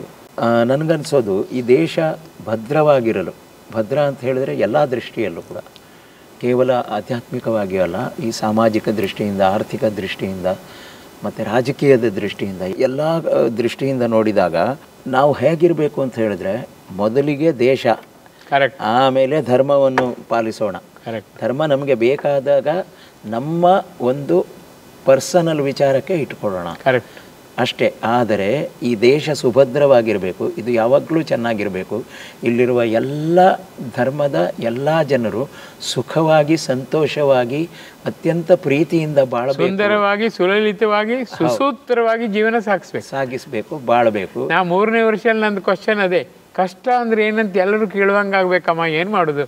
ವಿಷ್ಣುನ ಕೇಳೋದಿಲ್ಲ, ವಿಷ್ಣು ಹತ್ರ ಹೋಗಿ ಗುಳೋ ಅಂತ ಹೇಳ್ತಿದ್ದೆ. ಯಾಕೆ ಕಷ್ಟ ಕೊಡ್ತೀವಿ? ಸರ್ವಶಕ್ತಿಯಲ್ಲಿ ಸುಖ ಕೊಡೋ, ಸಾಕು ಮಗು, ಇನ್ನು ಸುಖ ಬೇಡ ಅಂತ ಎಲ್ಲರೂ ಹೇಳುವಂತೆ ಕೊಡು, ನಿನ್ನ ಗಂಟು ಹೋಗುದು ಏನಂದಿದ್ದೇನೆ. ಸರ್ವಶಕ್ತಿ ಅಲ್ವಾ, ಈಗ ಕೊಡುವ, ನೀನೀಗ ಕಷ್ಟ ಯಾಕೆ ಕೊಡ್ತೀವಿ? ಸುಖ ಕೊಡು. ಈಗಲೂ ನಾನು ಆಗಿ ಕೆಲಸ ರೀ, ನನಗೊಳ್ಳೆದ ಗುರುಜಿ ನಿಮಗೆ, ನನಗಾದ ಸುಖ ನಿಮಗೂ ಸಿಗಲಿ. ನನಗೆ ಹೇಳಿದರು ಗುರುಜಿ 100% ಆರೋಗ್ಯ ಕೊಡ್ತೇನೆ ಅಂತ. ಕೊಡಬೇಡಿ ಎಂದೆ ನಾನು, ಎಲ್ಲರಿಗೂ ಕೊಡಿ, ಲಾಸ್ಟ್ ನಂಗೆ ಕೊಡಿ, ಆಗ ಎಲ್ಲರನ್ನು ಕಂಡಾಗ ನಂಗೆ ಸ್ಫೂರ್ತಿ ಬರುತ್ತೆ ಅಂತ ಬೇಷ್ ಅಂದಿದ್ರು. ನಾವೊಬ್ಬ ಸುಖವಾಗಿ ಇದೇನು ಪ್ರಯೋಜನ ಜಗತ್ತಿನಲ್ಲಿ? ನಮ್ಮ ತಾಯಿ ನೋಡಿ, ನೀನು ಕ್ಲಾಸಿಲ್ಲಿ ಫಸ್ಟ್ ಬರಬೇಕು, ಎಲ್ಲರೂ ಬರಲಿ ಅಂತ ಹೇಳೋದು ಉಂಟದ ಯಾವ್ದಾರು ತಾಯಿ? ಇಲ್ಲ. ಮಗುಗೆ ಕ್ಲಾಸಿಲ್ಲ, ಎಲ್ಲರೂ ಫಸ್ಟ್ ಬರಲಿ, ನೀ ಬಾ ಫಸ್ಟ್ ಮಗು. ರೂಢಿಯಾಗಿ ಹೋಗಿದೆ ಈಗ. ನಾನು ನನ್ನದು ನನ್ನಿಂದ ತಿದ್ಕೋಬೇಕು. Who will bell the cat. Start ಮಾಡೋದು ಎಲ್ಲಿಂದ? ಅದನ್ನು ಭಾಳ ಕಷ್ಟ. ಅದು ನಡ್ಕೊಂಡು ಬಂದ ದಾರಿ ಆಗಿಬಿಟ್ಟಿದೆ. ಮೆಕ್ಯಾನಿಕಲ್ ನೋಡಿ, ನಾನು ಹೇಳಿದೆ ಹಂಗೆ ಹಣ್ಣು ಕಾಯಿ ಹೊಡಿದು ತಗೊಂಡು ಬರೋದು, ದೇವ್ರಿಗೆ ಮಾತಾಡಿಸೋದೇ ಇಲ್ಲ. ಎಷ್ಟು ತಪ್ಪಲ್ವ ಅದು? ಹೌದು. ನೀ ದೇವ್ರಿಗೆ ಕೊಡಲಿಲ್ಲ, ದೇವ್ರಿಗೆ ಕೊಟ್ಟರೆ ನೀ ಮಾತಾಡಿದ್ಯಾ ಕೇಳಿ? ಮಾತಾಡೋದೇ ಇಲ್ಲ. ಹೌದು. ಅವ ಅದೇ ಹೇಳ್ತಾನೆ, ನಾನು ಸರ್ವಶಕ್ತ ಸರ್ವಜ್ಞ ಅಂತೀನಿ, ನನ್ನ ಮುಖವೇ ಕಾಣೋದಿಲ್ಲ, ಮಗು ನಾನು ಇಟ್ಟದೇನು ನಾನು ಹೆಂಗೆ ತಗೊಳ್ಳೋದು? ಅದು ಹಕ್ಕ ನಂದು ಅಂತ. ಎಷ್ಟು ಸತ್ಯ. ನಿನಗೆ ಅರ್ಪಿಸಿದ್ದೇನೆ, ನಾನು ಕೊಯ್ದಿದ್ದೇನೆ, ತಂದಿದ್ದೇನೆ. ಆ ಮರಕ್ಕೆ ಆಯುಷ್ಯ ಚೆನ್ನಾಗಿ ಮಾಡೋ, ಹತ್ತಿದವ್ರಿಗೆ ಒಳ್ಳೆಯದಾಗಲಿ, ಕೊಯ್ದವ್ರಿಗೆ ಒಳ್ಳೆಯದಾಗಲಿ, ಎಲ್ಲರೂ ಸುಭಿಕ್ಷೆಯಿಂದ ಸುಂದರವಾಗಿ ಸದಾಕಾಲ ಅಕ್ಷಯವಾಗಿ ಅನಂತವಾಗಿ ಬದುಕುವಂತೆ ಹೇಳೋ. ಆಯ್ತು ಹೇಳ್ತೇನೆ ಮಗು, ಆಯ್ತು ನಾನು ಹೋಗ್ತೇನೆ. ಅವನು ಮಾತೇ ಕೇಳೋದಿಲ್ಲ, ಒಟ್ಟು ಬಡದು ಹೋಗುದು. ಮಂತ್ರ ಹೇಳೋರು ನೋಡಿ, ಎಲ್ಲ ಅರ್ಚಕ್ರ ನಾನು ಹೋಗಿದ್ದೆ, ಸಾವಿರಾರು ಚಕ್ರನ ಹಬ್ಬದ ದಿನ ಹೋಗಿ ಮಾತಾಡ್ತಿದ್ದೆ. ದೇವ್ರೇನಂದ ಅಂತ. ಎಂತ ಮಣಿ ದೇವ್ರು ಮಾತಾಡ್ತಾನೆ, ನಮ್ಮ ಮಾವ ಕಲ್ಲಲ್ವಾ ಅವನು? ನೀವು ಯಾಕೆ ಪೂಜೆ ಮಾಡಿದ್? ದುಡ್ಡು ಸಿಕ್ಕತ್ತೆ. ಅಯ್ಯೋ, ಹಬ್ಬದ ದಿನ ದುಡ್ಡು ಜಾಸ್ತಿ ಸಿಗತ್ತೆ. ಯಾವ ಲೆವೆಲಲ್ಲಿ ನಾವಿದ್ದೇವೆ ಯೋಚನೆ ಮಾಡಿ. ಯಾರು ನಿಜವಾಗಿ ಸತ್ಯವನ್ನು ಹೇಳಬೇಕೋ ಅವನಿಗೆ ಸತ್ಯ ಗೊತ್ತಿಲ್ಲ. ಹೌದು. ಭಾಳ ಕಷ್ಟ. ಅದಕ್ಕೆ ನಾನು ಆದರ್ಶ ಸನ್ಯಾಸಿ ಆಗಬೇಕಂತ ಒದ್ದಾಡಿದ್ದು ವರ್ಷಗಟ್ಟಲೆ. ಮೆಡಿಕಲ್ ಕಾಲೇಜಿದ್ದು ಒಂದು ಸಿನಿಮಾಕ್ಕೆ ಹೋಗಲಿಲ್ಲ, ಒಂದು ಹೋಟ್ಲಿಗೆ ಹೋಗಲಿಲ್ಲ, ಒಂದು ಹುಡುಗಿ ಕೈ ಮುಟ್ಟಿದ ಕೂಡ ಕೈ ತೊಳ್ಕೊಂಬತ್ತಿದ್ದೆ ನಾನು ಡಿಸೆಕ್ಷನ್ ವೇಳೆ. ಎಲ್ಲ ತಮಾಷೆ ಮಾಡ್ತಿದ್ದೆ ನಾನು, ಅಷ್ಟು ಪರಿಶುದ್ಧ ಆಗಬೇಕು. ಕೊನೆಗೆ ಗುರುಜಿ ಮದುವೆ ಆಗಂದ್ರೆ, I control your calm and Ram ಅಂತ ನನ್ನ 1ನೇ ವಾಲ್ಯೂಮ್ನಲ್ಲಿ ಇದೆ. ಮದುವೆ ದಿನ 10 ಮುಹೂರ್ತ, ಹೊರಗಡೆಯಿಂದ ಕಮಾಂಡಲ್ಲಿ ಇಟ್ಕೊಂಡು ಬಂದರು. ನಾನು ಮಂಟಪದಲ್ಲಿರೋ ಬಂದು ಶೇಕ್ ಹ್ಯಾಂಡ್ ಕೊಟ್ಟರು, ಗೊಳೋ ಅಂತ ನಾನು. ಪುರೋಹಿತರು ಯಾಕೆ ಕಳ್ತೀರಿ ಸುಮ್ಮನೆ ನೀವು ಅಂದೆ. ಪರಮಾದ್ಭುತ. I control your calm and Rama, ಮಗು ಚಿಂತೆ ಮಾಡಬೇಡ ಅಂತ. ಅವರಂದರೆ ಮನೆ ಬಿಟ್ಟವ್ರಿಗೆ ಮಾತ್ರ ಭಗವತ್ ಸಾಕ್ಷಾತ್ಕಾರ ಅಲ್ಲ, ಮನೇಲಿ ಇದ್ದವ್ರಿಗೂ ಸಾಕ್ಷಾತ್ಕಾರ ಕೊಡ್ಬೇಕಂದು ನಿನ್ನನ್ನು ಆರಿಸಿದ್ದು ಅಂದರು. ಆಮೇಲೆ ಸತ್ಯ ಆಯ್ತು ನಂಗೆ. ನಾನು ಹೆಂಡ್ತಿಗೆ ಹೇಳ್ತಿದ್ದೆ, ನೀನು ಇಷ್ಟೇ ಅಡ್ಜಸ್ಟು ಅಂತ 100 ಜನ ಹೆಂಡ್ತಿನ ಮಾಡ್ಕೊತಿದ್ದೆ ಮರೀತೀನಿ ನಾನು. ಸುಲಭ ನನಗೆ ಗುರುಜಿ ಮಾರ್ಗದರ್ಶನಲ್ಲಿ ಯಾರನ್ನು ಏನು ಮಾಡ್ತಾರೆ, ಕಲ್ಲನ್ನು ಬೆಣ್ಣೆ ಮಾಡ್ತಾರೆ, ಬೆಣ್ಣೆನ ಕಲ್ಲು ಮಾಡ್ತಾರೆ. ನೀವು ಹೊಗಳ್ಬೇಡಿ ಮಾರ, ನೀವು ಗುರುಜಿ ಕೃಪೆ ಹರಿಸಿ ನಂಗೆ ಸಾಕು ಅಂತಿದ್ಲ.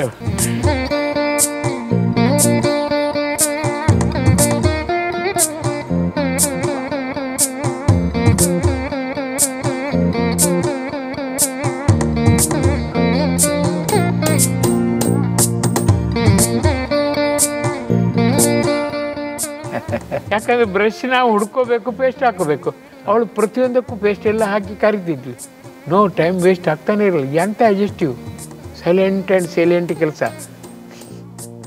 ಅವಳಿಗೆ ಭಾರಿ ಖುಷಿ ಆಗ್ತಿತ್ತು. ಯಾಕೆ ಸತ್ಯ ಕೂಡ ಅದು. ಈಗಿನ ಹುಡುಗಿರಲ್ಲ, ಆಗಿನ ಹುಡುಗಿರು 50 ವರ್ಷದ ಹಿಂದಿನ ಕತೆ. Just SLC ಆದವಳು. ನನ್ನ ಮದುವೆಗೆ ಎಲ್ಲ ಡಾಕ್ಟ್ರು, ಒಂದು 50 ಡಾಕ್ಟ್ರು ಬಂದಿದ್ರು. ಅವ್ರ ಹತ್ರ ಕೇಳಿದ್ವಿ, ಎಷ್ಟು ಓದಿದ್ದು SLC? 2 ಹುಡ್ಕೊಂಡು ಕ್ಲಾಸ್ ಇಲ್ಲಿ ಫಸ್ಟ್ ಮಾರ, ಇಂಟೆಲಿಜೆಂಟ್, SLC ಹುಡುಗಿ ಯಾಕೆ ಮಾಡ್ಕೊಂಡು? ಗುರುಜಿ ಹೇಳಿದ್ರು ಮಾಡ್ಕೊಂಡೆ. ಮದುವೆ ಅದು ಗುರುಜಿ ಹೇಳ್ದಲ್ಲ, ನೀನೇ ತಲೆಬೇಡವ ಹಿಂಗೆ ಅಂತಿದ್ರು ಎಲ್ಲ. ಅದು SLC ಮಾಡ್ಕೊಳ್ಳೋದು ಎಷ್ಟು ಒಳ್ಳೇದಾಯ್ತು ಅಂದರೆ ಆಮಿಕೆ ಇಲ್ಲ ಅವಳಿಗೆ. ಒಂದು ಡಾಕ್ಟ್ರ್ ಆಗಿದ್ದವಳಿಗೆ ನನ್ನ ನರ್ಸಿಂಗ್ ಹೋಮ್, ನನ್ನ ಪೇಷಂಟ್ ಬತ್ತಿತ್ತು. ಯೋಚನೆ ಮಾಡಿ ಎಷ್ಟು ಸತ್ಯ. ನಾನು ಜೀವನದಲ್ಲಿ 100% ಗುರುಜಿ. ನೆಕ್ಸ್ಟ್ ಕ್ವಶನ್ನೇ ಮಾಡಲಿಲ್ಲ. ಒಂದು ಸರಿ ಅರ್ಧ ಲೀಟ್ರ್ ಹಾಲಿಗೆ 80 ಪೈಸೆ. ಅಯ್ಯೋ ಇಂಥ ದುಸ್ಥಿತಿ ಬಂತಂದ್ರೆ ಅವರನ್ನು ಯೋಚನೆ ಮಾಡಲಿಲ್ಲ. ನನ್ನ ಪರೀಕ್ಷೆಯಲ್ಲಿ ಗೆಲ್ಲಿಸಿ ಎಂದಿದೆ. ನೀವು ಯಾಕೆ ಕೊಟ್ಟರೆ ಅಲ್ಲ, ಗೆಲ್ಸಿಯಪ್ಪ, ನೀವು ಇದನ್ನು ಗೆಲ್ಲಿಸ್ಬೇಕಂತ ಮಾಡಿದಿರ್ಬೇಕಾ?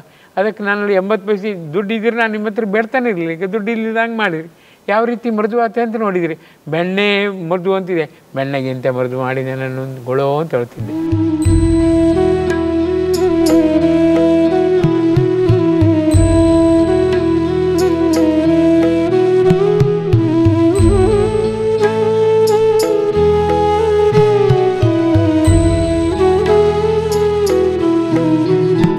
ಅವಳು ಬೇಡ ಹೋಗೋದು ಬರ್ತಿದ್ರು, ಕಣ್ಣು ಒರೆಸ್ತಿದ್ರು. ಹೇಗಿದೆ? ಬೆಣ್ಣೆಗಿಂತ ಮೃದು ಆಗ್ಬೇಕಾದ್ರೆ ಇದೆಲ್ಲ ಕೊಡ್ಬೇಕು. ಅವ್ರು ಹಿಡಿದ್ರೆ ಹೆಂಗತ್ತೆ? ಥಿಯರಿಟಿಕಲಿ ನಿನಗೆ ಹಣ ಇಲ್ಲ ಅಂದ್ರೆ ನಮ್ಗೆ ನಂಬ್ತೀವ? ಕೈಯಲ್ಲಿ ಹಣ ಇರಬಾರ್ದು. ಊಟ ಒಂದ್ಸರಿ ಅಂತೂ ಹೊರಗೆ ಮೇಲೆ ನೀರೇ ಇಲ್ಲ, ಕೈಯಲ್ಲಿ ಕಾಸಿಲ್ಲ, ಮೇಲೆ ನೀರು ಬರಲಿಲ್ಲ. ನೀರು ಕುಡಿದೇ ನಾನು 2 ದಿನ ಇದ್ದೆ. ಆದರೂ ಕೂಡ ಜೊಲ್ಲಿತ್ತು, ಮೂತ್ರ ಬರ್ತಿತ್ತು, ಬೆವರ್ತಿತ್ತು. ಅದು ವಿಜ್ಞಾನಕ್ಕೊಂದು ದೊಡ್ಡ ವಿಸ್ಮಯ. ಆ್ಯಸ್ ಎ ಡಾಕ್ಟರ್ ನನಗೆ ನೀರು ಕುಡಿದಿದ್ರು ಉಚ್ಚೆ ಹೋಗುತ್ತೆ ಅಂತ ಗೊತ್ತದ್ದೇ ಆವಾಗ. ನೀರು ಕುಡಿದಿದ್ರು ಮೈ ಬೆವರುತ್ತೆ, ನಾಲಿಗೆಯಲ್ಲಿ ನೀರಿದೆ. ಅದೆಲ್ಲ ವಿಜ್ಞಾನಕ್ಕೆ ದೊಡ್ಡ ಸವಾಲು. ನಮ್ಮ ಡಾಕ್ಟ್ರಿಗೆ ಹೇಳ್ತಿದ್ದೆ ನಾನು, ಹೊರಗಿನ ನೀರಿಗೂ ಒಳಗಿನ ಮೂತ್ರಕ್ಕೂ ಸಂಬಂಧವೇ ಇಲ್ಲ. It is his ability, nobility. ನನ್ನ ದೇಹ ಅಂತ ಅವನಿಗೆ ಬಿಟ್ಬಿಡಿ ನೀವು, ಅವನು ನೋಡ್ಕೋತಾರೆ. ನನ್ನ ದೇಹ ಹಿಂಗೆ ಮಾಡೋದಂದರೆ ಅವನು ಮಾಡೋದೇನು ಮಾಡ್ಕೊ ಅಂತಾನೆ. ಆ 0 ಭಾವ ಇದೆಯಲ್ಲ, surrender. Sir, I render my self. Surrender ಇದೆ ಅಂದರೆ ಅದ್ಭುತ ಅದು. ಅದಕ್ಕೆ ಹಿಂದಿನವ್ರು ನೋಡಿ, ನಾನೇ ಇಲ್ಲ ನೀನೇ ಎಲ್ಲ, ನಾನು ಮಗು ತೋರು ನಗು, ನಾನು ಕಂದ ತೋರು ಅಂದ. ಎಷ್ಟು ಶರಣಾಗತಿ ಭಾವ ಇತ್ತು ಆಗಿನ ಇದರಲ್ಲಿ. ಬರ್ತಾ ಬರ್ತಾ ಬರ್ತಾ ಎಲ್ಲ ಹೋಗಿ ಶರಣಾಗತಿ ಅನ್ನೋ ದಾಸಭಾವ ಅನ್ಬಂಥದ್ದು. ದಾಸಭಾವ ಅಲ್ಲದು, ಸರ್ವಶಕ್ತನ ದಾಸ. ನೀನು ಅಶಕ್ತ, ಸರ್ವದಕ್ಷಿಣ ಆಗಲೇಬೇಕಲ್ಲ. ಹೌದು. ಇವನಿಗೆ ನಾನೇ ಸರ್ವಶಕ್ತ, ಅವ ಶಕ್ತ, ಅವನ ದಾಸ ಆಗೋದು ಹೆಂಗೆ? ಅದು ತಿಳಿದದ್ದೇ ತಪ್ಪು. ಫಸ್ಟೇ ಎತ್ತು, ಆಮೇಲೆ ಗಾಡಿ. ನಾವು ಗಾಡಿ ಕಟ್ಕೊಂಡು ಎತ್ತಿಂದ ಕಟ್ಕೊಂಡು ಗಾಡಿ ಹೊತ್ತಿಲ್ಲ ಅಂದರೆ ನಮ್ಮ ಅವಸ್ಥೆ. ಕಟ್ಟೋದು ಕಟ್ತೇವೆ, ಸರಿ ಫಲಿಸ್ಬೇಡ್ದು ಅದಕ್ಕೆ. ಈಗ ಗುರೂಜಿ ನಿಮ್ಮ ಹತ್ರ ಸಾಮಾನ್ಯವಾಗಿ ಯಾವ ಸಮಯದಲ್ಲಿ? 24 ಗಂಟೆ. 24 ಗಂಟೆನೂ ಮಾತಾಡ್ತಾ ಇರ್ತಾರೆ. ಅಯ್ಯೋ, ಅವರು ನಾನು ರಾತ್ರಿ ಮಲಗುವಾಗ ಕಣ್ಣು ರೆಪ್ಪೆ ಎಲ್ಲ ಮುಚ್ಚಿ ಮಗು ಮಲ್ಕೊಳೋದು 10:30, 11, 11:30, 3:03 ಬಂದು ಮಗು ಹೇಳು ಅಂತ ಹೇಳ್ತಾರೆ. ಕಣ್ಣು ರೆಪ್ಪೆ ಬಿಚ್ಚಿ ಹೇಳಾಯ್ತಾ, 3 ಗಂಟೆ ಆದರೂ ಕೂಡ 10 ಗಂಟೆ ನಿದ್ರೆ ಕೊಟ್ಟಿದ್ದೀನಿ, ಚಿಂತೆ ಮಾಡಬೇಡ. ಡಿವೈನ್ ಪಾರ್ಕ್ ಆಗುವಾಗ 21 ದಿನ ನಿದ್ರೆ ಮಾಡಲಿಲ್ಲ ನಾನು. ಇತಿಹಾಸ ಪುರ್ಸುತ್ತೇ ಇಲ್ಲ. ಅವರು ಹೇಳ್ತಿದ್ರು 21 ದಿನ ಆಯ್ತು ಮಗು, ಇನ್ನೀಗ ಉದ್ಘಾಟನೆ ಎಲ್ಲ ಆಯಿತು, ಚೆನ್ನಾಗಿ ನಡೀತದೆ, ನನ್ನ ಕ್ಷೇತ್ರ ನಾನು ನೋಡ್ಕೋತೇನೆ, ನೀನು ಏನು ಯೋಚನೆ ಮಾಡಬೇಕು, ಮಲಗ್ತೀಯಾ ಅಂತ ಭಕ್ತನನ್ನು ಭಗವಂತ ಕೇಳೋದು. ನಾನಿದು ಹೇಳೋದಿಲ್ಲ, ಇವತ್ತು ಯಾರು ನಂಬುವುದಿಲ್ಲ. ನಂಬುವರಿದ್ರು ಎಲ್ಲ ಹೇಳೋದು. ಕೆಲವು ವಿಚಾರಗಳನ್ನು ಭಗವಂತ ನಡೆಸುವ ಸೋ ಇಂಟಿಮೇಟ್ ಮರ್ರೆ. ಬಹಳಷ್ಟು ಜನ ನಂಬೋದೇ ಇಲ್ಲ ಅವರು. ಹೌದು, ಖಂಡಿತ ನಾನು ಅದನ್ನು ಒಪ್ತೀನಿ ನೀವು ಹೇಳೋದನ್ನ. ಅದು ನಾನು ನಂಬಬೇಕಂತ ಹೇಳಿದ್, ನಾನು ಗ್ರೇಟ್ ಅಂತಲ್ಲ, ನೀವು ಗ್ರೇಟ್ ಆಗಿ ಅಂತ ಹೇಳೋದು. ನಾನು ಗ್ರೇಟ್ ಎಂಬುದನ್ನು ಮರ್ತು ಬಿಡಿ, ನೀವು ಈಗ ಆಗ್ಬೋದು ಅಂತ ಸ್ಫೂರ್ತಿ ಪಡೀರಿ ಎಂಬುದು. ನಾನು ಅದಕ್ಕೆ 75 ಹೆಸರಿಟ್ಕೊಂಡಿದ್ದೇನೆ ನಾನು ಫಸ್ಟ್ ಬರೆದಾಗ. ಕೊನೆಗೆ ಗುರುಜಿಯೇ ಕೊಟ್ಟದ್ದು, ನನಗೆ ಗೊಲ್ಲಿದೆ ಗುರುಜಿ, ನಿಮ್ಗೆ ಗೊಲ್ಲಿಲ್ಲ. ಎಂಥ ಅದ್ಭುತ ಯೋಚನೆ ಮಾಡಿ. ಹೌದು, ನಾನು ಎಲ್ಲ ದೇವರ ಕೃಪಾನುಭವ ಏನೇನೇ ಹೆಸರಿಟ್ಟಿದ್ದೆ. ಇದನ್ನು ಮುಂಚೆ ಹೇಳಲಿಲ್ಲ, ಯಾಕಂದ್ರೆ ನಿನ್ನ ತಲೆ ಎಷ್ಟು ಶಾರ್ಪ್ ನೋಡುವ ಅಂತ ನಾನು ಹೇಳಲಿಲ್ಲ. ಅದು ಹೌದೇ, ಮಾಡಿಬಿಟ್ರು. ಕರೆಕ್ಟ್. ಅದು ಅವ್ರು ಎಷ್ಟು ಬುದ್ಧಿವಂತರ ಗೊತ್ತಾಗಬೇಕಲ್ಲ, ನಾವೆಷ್ಟು ಹೆಡ್ರಂತ ಗೊತ್ತಾಗಲ್ಲ. ಅಯ್ಯೋ ದೇವ್ರೆ, ಒಳ್ಳೆಕತ್. ಈಗ ಅದಕ್ಕೆ ಎಲ್ಲ ವಾಲ್ಯೂಮ್ ಬರುವಾಗ ಅವರೇ ಹೇಳಿದ್ರು, ಈ ಹೆಡ್ಡಿಂಗ್ನಲ್ಲಿ ನೀ ಬರಿ ಅಂತ ಅವರೇ ಹೇಳ್ತಾರೆ. ಇದೆಲ್ಲ ಇರಲಿ, ಇದೆಲ್ಲ ಕೈ ಹಿಡ್ಕೊಂಡು ನಡೆಸ್ತಾರೆ. ಒಂದು ಚಿತ್ತಿ ಬರೋದಿಲ್ಲ, ಒಂದು ಪದ್ಯ 2 ನಿಮಿಷ ಇಲ್ಲ. ಇವತ್ತು ವಾಸುಕಿ ಪೂಜೆ ಆಗುವಾಗ 2 ಪದ್ಯ ಕೊಟ್ಟಿದ್ರು, 2 ನಿಮಿಷದಲ್ಲಿ ಒಂದು ಪದ್ಯ 8 ಸ್ಟಾನ್ಸ ಹೇಳ್ತಾ ಇರೋದು. ನಾ ಬರಿತಾ ಇರೋದು 940 ಪದ್ಯ ಕೊಟ್ಟಿದ್ದಾರೆ ನಮ್ಮದು ಭಜನಾಮೃತ ಅಂತ. ಹೌದಲ್ಲ, ಎಲ್ಲ ಅವರೇ ಕೊಟ್ಟಿರೋದು. So smooth. ಅವರೇ ರಾಗ ಹೇಳ್ತಾರೆ, ಹೀಗೆ ಹೇಳ ಅಂತ. ರಾತ್ರಿ ನಾವು ಹಾಡೋದು, ಮರುದಿನ ಬೆಳಗ್ಗೆ ಅವ್ರು ಹೇಳೋದು, ಇದು 100% ಕರೆಕ್ಟ್, ಇದನ್ನ ತಿದ್ಕೋ ಅಂತ. ಓಹೋ, ಎಲ್ಲ ರಾಗ ಎಲ್ಲ ಅವ್ರದ್ದೇ. ಮಾನಸ ಮಂದಿರದ ಶ್ರೀರಾಮನೇ, ಮಾನಸ ಮಂದಿರದ ಶ್ರೀರಾಮನೇ.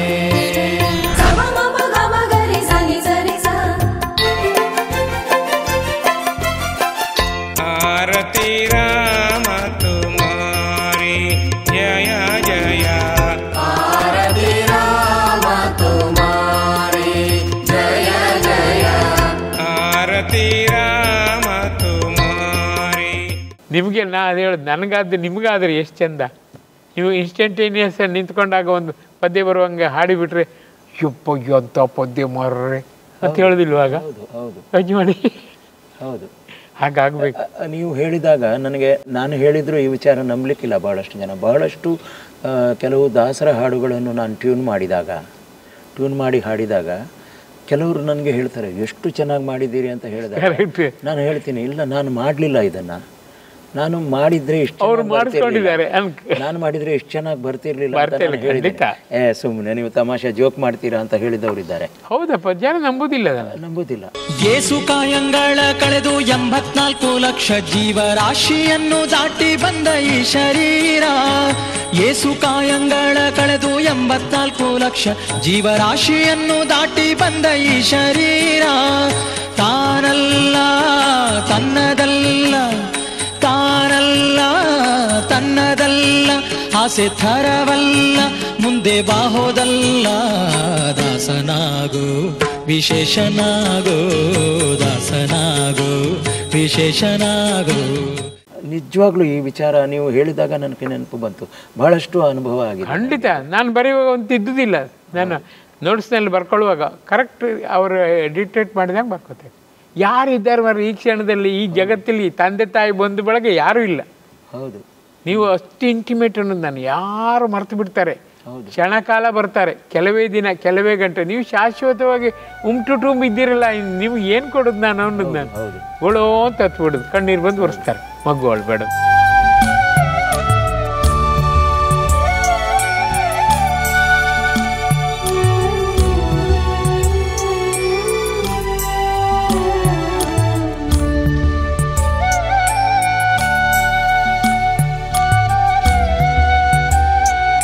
ಈಗಿನ ಜೀವನ ಕ್ರಮ ನೋಡಿದರೆ, ಯುವ ಪೀಳಿಗೆಯ ಜೀವನ ಕ್ರಮ ನೋಡಿದರೆ ಒಂದು ರೀತಿಯ ಭಯ ಆಗತ್ತೆ.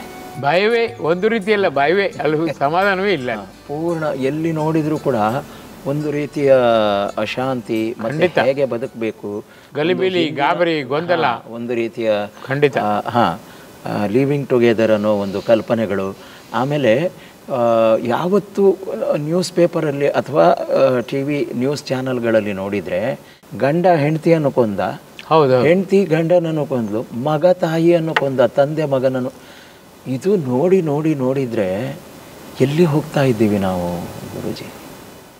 ಈ ಅಧ್ಯಾತ್ಮದಿಂದ ನಾವು ಇದನ್ನು ಹೇಗೆ ಏನಾದರೂ ಮಾಡೋಕ್ಕೆ ಸಾಧ್ಯ ಇದೆಯಲ್ಲ? ಪ್ರತಿಯೊಬ್ಬರ ಒಳಗಿನ ಪ್ರಾಣಶಕ್ತಿ ದೇವರಂತ ಹೇಳಿಬಿಡಿ. ಆ ದೇವರು ಇಹಪರಕ್ಕೂ ಕೂಡ ಮುನ್ನಡೆಸುತ್ತಾನೆ. ತ್ರಿಕಾಲ ಜ್ಞಾನಿಯಾಗಿದ್ದಾನೆ. ಖಂಡಿತವಾಗಿ ಕರುಣೆಯಿಂದ ಬೇಡಿದರೆ ಖಂಡಿತವಾಗಿ ಮನಃಶಾಂತಿಯನ್ನು 0 ಮಾಡುತ್ತಾನೆ.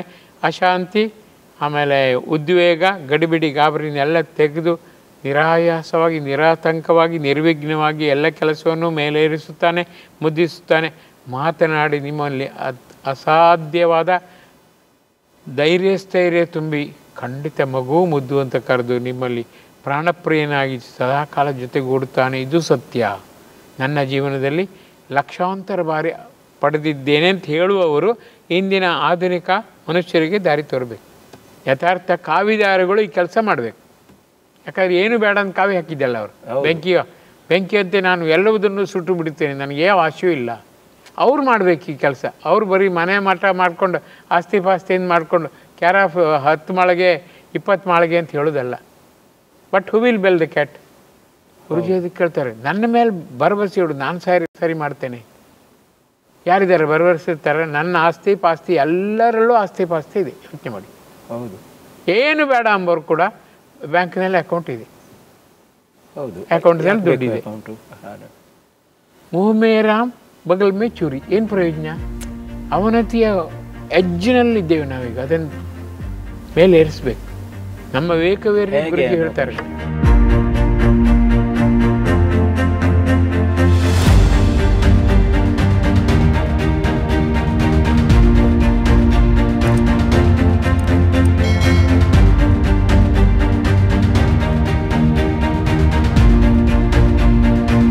ವಿವೇಕವೇರ ಮೇಲೆ ತುಂಬ ಭರವಸೆ ಇದ್ದೇನೆ. ಸಾಧು ಸಂತರಿಂದ ಆಗೋ ಕೆಲಸ ನಿಮ್ಮಿಂದ ಆಗುತ್ತದೆ, ನಾನಿದ್ದೇನೆ, ಮುನ್ನಡೆಸ್ತೇನೆ, ಬನ್ನಿ ಹಿಂದೆ ಅಂತಾರೆ. ಎಂಥ ಸ್ಫೂರ್ತಿ ತುಂಬ್ತಾರೆ. ಅವರೊಬ್ಬರೇ ಈಗ ಆಶಾಕಿರಣ.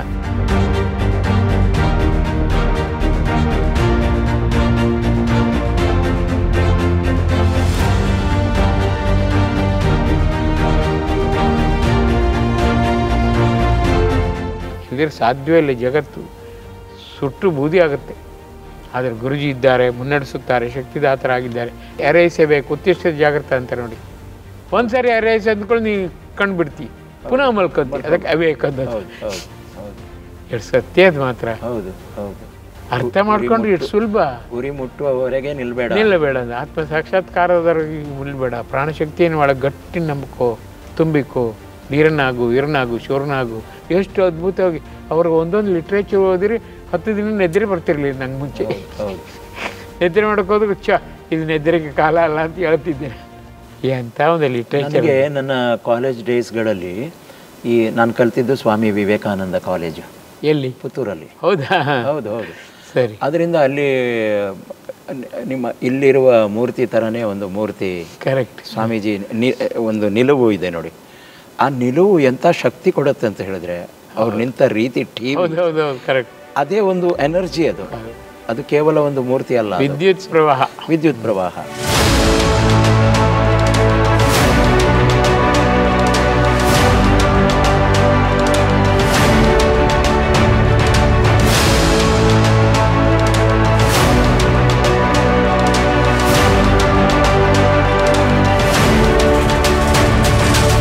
ಎಲ್ಲಿ ಸ್ಪರ್ಧೆಗೆ ಕಾಂಪಿಟೇಷನ್ಗೆ ಹೋದರೆ, ಯಾವುದೇ ಊರಿಗೆ ನಮ್ಮ ಪ್ರಿನ್ಸಿಪಾಲ್ರು ಕಳಿಸ್ತಾ ಇದ್ರು ಬೇರೆ ಬೇರೆ ಕಡೆಗೆ. ಮೈಸೂರು ಯೂನಿವರ್ಸಿಟಿಗೆ ಕಾಂಪಿಟೇಷನ್ಗೆ ಹೋದಾಗ, ಮಂಗಳೂರಿಗೆ ಹೋದಾಗ, ಎಲ್ಲ ಕಡೆಗೆ ಹೋದಾಗ 1 ನಿಮಿಷ ಆ ಮೂರ್ತಿಯನ್ನು ನೆನೆಸ್ಕೋ ಅಂತ ಹೇಳೋರು ನಮ್ಮ. ಆ ಮೂರ್ತಿಯನ್ನು ನೆನೆಸ್ಕೋ, ನಿನ್ನ ಒಳಗೆ ವಿದ್ಯುತ್ ಸಂಚಾರ ಆಗತ್ತೆ ಅಂತ. ಸತ್ಯ ಅದು. ಅದೇ ಕಾರಣಕ್ಕಿರ್ಬೇಕು ನನಗೆ ಶಿಕಾಗೋಗೆ ಹೋದಾಗ ಅನುಭವ ಕೂಡ. ಕರೆಕ್ಟ್, ಹೌದು, ಖಂಡಿತ. ಸೊ ಇದು ಒಂಥರ ಸ್ವಾಮೀಜಿಯವರು ಬಹುಶಃ ಇವತ್ತು ನನಗೆ ಇಲ್ಲಿ ನೀನು ಬರಬೇಕು ಅಂತ ಅವರೇ ಕರೆಸಿದ್ದಾರೆ. ಹೌದು. ಹಾಗೆ ಅವರೇ ರಕ್ಷಣೆ ಮಾಡಬೇಕು ಈ ದೇಶವನ್ನು. ಹೌದಪ್ಪ, ಬೇರೆ ಸಾಧ್ಯವೇ ಇಲ್ಲ, ಯಾರಿಗೂ ಸಾಧ್ಯ ಇಲ್ಲ. ಹೌದು, ನೀವು ಹೇಳಿದ ಹಾಗೆ ಈಗ ದೇಹದಲ್ಲಿಲ್ಲ ಅವರು, ಆದರೆ ಅವ್ಯಕ್ತವಾಗಿ ಇಲ್ಲಿ ಎಲ್ಲ ಕಡೆಗಳಲ್ಲಿ ಇದ್ದಾರೆ. ಖಂಡಿತ ಎಲ್ಲ ಕಡೆ ನೋಡ್ತಾ ಇದ್ದಾರೆ ಹೇಗೆ ತಾನು ಸರಿ ಮಾಡಬೇಕು ಇದನ್ನು ಅಂತ. ಖಂಡಿತ ಮಾಡ್ತಾರೆ ಅಂತ ನನಗೂ ಅನ್ನಿಸ್ತಾ ಇದೆ. ಖಂಡಿತ ಡಾಕ್ಟರ್ ಜಿ. ಮನಸ್ಸನ್ನು ಗೆಲ್ಲೋದು ಹೇಗೆ ಅಂದರೆ, ಮನಸ್ಸು ಕಂಡ ಕಡೆಗೆ ಸೊಂಡಿಲ ಚಾಚುವ ಆನೆ ಅಂತ. ಹೀಗಿರುವಾಗ ಆ ಮನಸ್ಸನ್ನು ಒಂದು ಕಡೆ ಗಟ್ಟಿಯಾಗಿ ನಿಲ್ಲಿಸೋದು ಹೇಗೆ? ಮನಸ್ಸು ನಿಮ್ಮದೇ ಅಲ್ವಾ? ಹೌದು. ದೇಹ ನಿಮ್ಮದೇ ಅಲ್ವಾ? ಹೌದು. ನಿಮ್ಮದಂತ ಹೇಳ್ತೀರಿ, ಒಳಗಡೆ ಭಗವಂತನದ್ದಲ್ವಾ? ಇದ್ದಾನೆ. ಹೌದು. ನಿಮ್ಮ ಮನಸ್ಸನ್ನು ಭಗವಂತನಿಗೆ ಅರ್ಪಿಸಿ. ದೇಹ ನನ್ನದು ಆದರೂ ನಿನ್ನದೇ, ಹೌದು. ಮನಸ್ಸು ನನ್ನದು ಆದರೂ ನಿನ್ನದೇ. ಆ ಮನಸ್ಸು ಮಂಗನಂತೆ, ಅದು ಕುಡಿದ ದುರಭ್ಯಾಸಕ್ಕೆ ಬಲಿ ಬಿದ್ದ ಮನಸ್ಸು ನಾನಾ ರೀತಿಯಲ್ಲಿ ನನ್ನನ್ನು ಚೇಷ್ಟೆಗೆ ಕೊಂಡೊಯ್ಯುತ್ತದೆ. ನಾನು ಹತಾಶನಾಗಿದ್ದೇನೆ, ನಿರಾಶನಾಗಿದ್ದೇನೆ. ದಮ್ಮಯ್ಯ, ಈ ಮನಸ್ಸನ್ನು ನೀನು ತೆಗೆದುಕೋ. ಭಗವಂತನ ನಾಮ ನೇಮ ಖಂಡಿತವಾಗಿ ಹೋಗುತ್ತೆ ಎಂಬ ಸದಾಶಯ ಸನಾತ ಪ್ರಜ್ಞೆಯಿಂದ ತಲೆ ಜಜ್ಜಿಕೊಂಡು ಸಾಷ್ಟಾಂಗದೊಂದಿಗೆ 11 ಸಾಷ್ಟಾಂಗ ತಪ್ಪಿದರೆ 111 1100 ಸಾಷ್ಟಾಂಗ ಹಾಕಿದ್ದೇನೆ ನನ್ನ ಸಾಧನೆ ವೇಳೆಯಲ್ಲಿ. ಕೊನೆ ಗುರುಜಿ ಇನ್ನೊಂದು ಹಾಕಿದ್ರೆ ನಾನು ಓಡಿ ಹೋಗ್ತೆ ಅಂದರೆ ತಕ್ಷಣ ನಿಲ್ಲಿಸಿ. ಅವ್ರು ಯಾವಾಗ ಓಡಿ ಹೋಗ್ತೆ ಅಂದಾಗ ನಾನು ಮತ್ತೆ ಮಾಡೋದೇ ಇಲ್ಲ. ಅವ್ರಿಗಷ್ಟು ವಿಧೇಯ. ಆ ಥರ ಒದ್ದಾಡಬೇಕಾಗತ್ತೆ. ಕಷ್ಟ ಅಂತ ತೋರಿಸೋದು ಹೆಂಗೆ? ನಂಗೆ ತುಂಬ ಕಷ್ಟ ಆಗಿದೆ ಕಣೋ ನಗ್ತಾ ಹೇಳಿದ್ರೆ ನಂಬ್ತಾನ? ಅಳಬೇಕು, ಅಳ್ತರೂ ನಂಗೋದಿಲ್ಲ. ತಲೆ ಜಜ್ಕೋಬೇಕು, ನಂಗೋದಿಲ್ಲ. ಕಂಟಿನ್ಯೂಸ್ ಮಳೆ ಬಂದಂತೆ ಕಾರಂಜಿ ಚಿಮ್ಮಿದಂತೆ ಕಣ್ಣೀರು ಹರಿಸ್ಬೇಕು. ಮಾಡಬೇಕು. ಕೋಟಿಗಟ್ಟಲೆ ಮಕ್ಕಳು ನಿಂದಿದ್ದಾರೆ, ನಂಗೆ ನೀನೊಬ್ಬನೇ ತಂದೆ ತಾಯಿ ಬರಬೇಕು ಗೊಳೋ ಅಂತ ಅಳ್ಬೇಕು. ಅಳುತ್ತಾ ಇರುವಾಗ ಅಲ್ಲೇ ನಿದ್ರೆ ಬಂದಾಗ ಮಗು ಅಂತ ಬರ್ತಾನೆ ಭಗವಂತ. ನಾನಿದ್ದೇನೆ ಮಗು, ಚಿಂತೆ ಮಾಡಬೇಡ ಅಂತಾನೆ.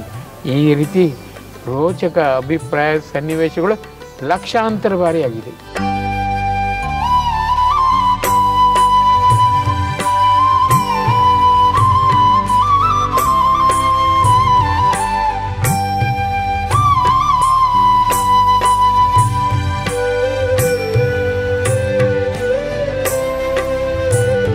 ಅದೆಲ್ಲೇ ಖುಷಿ ಇರೋದು.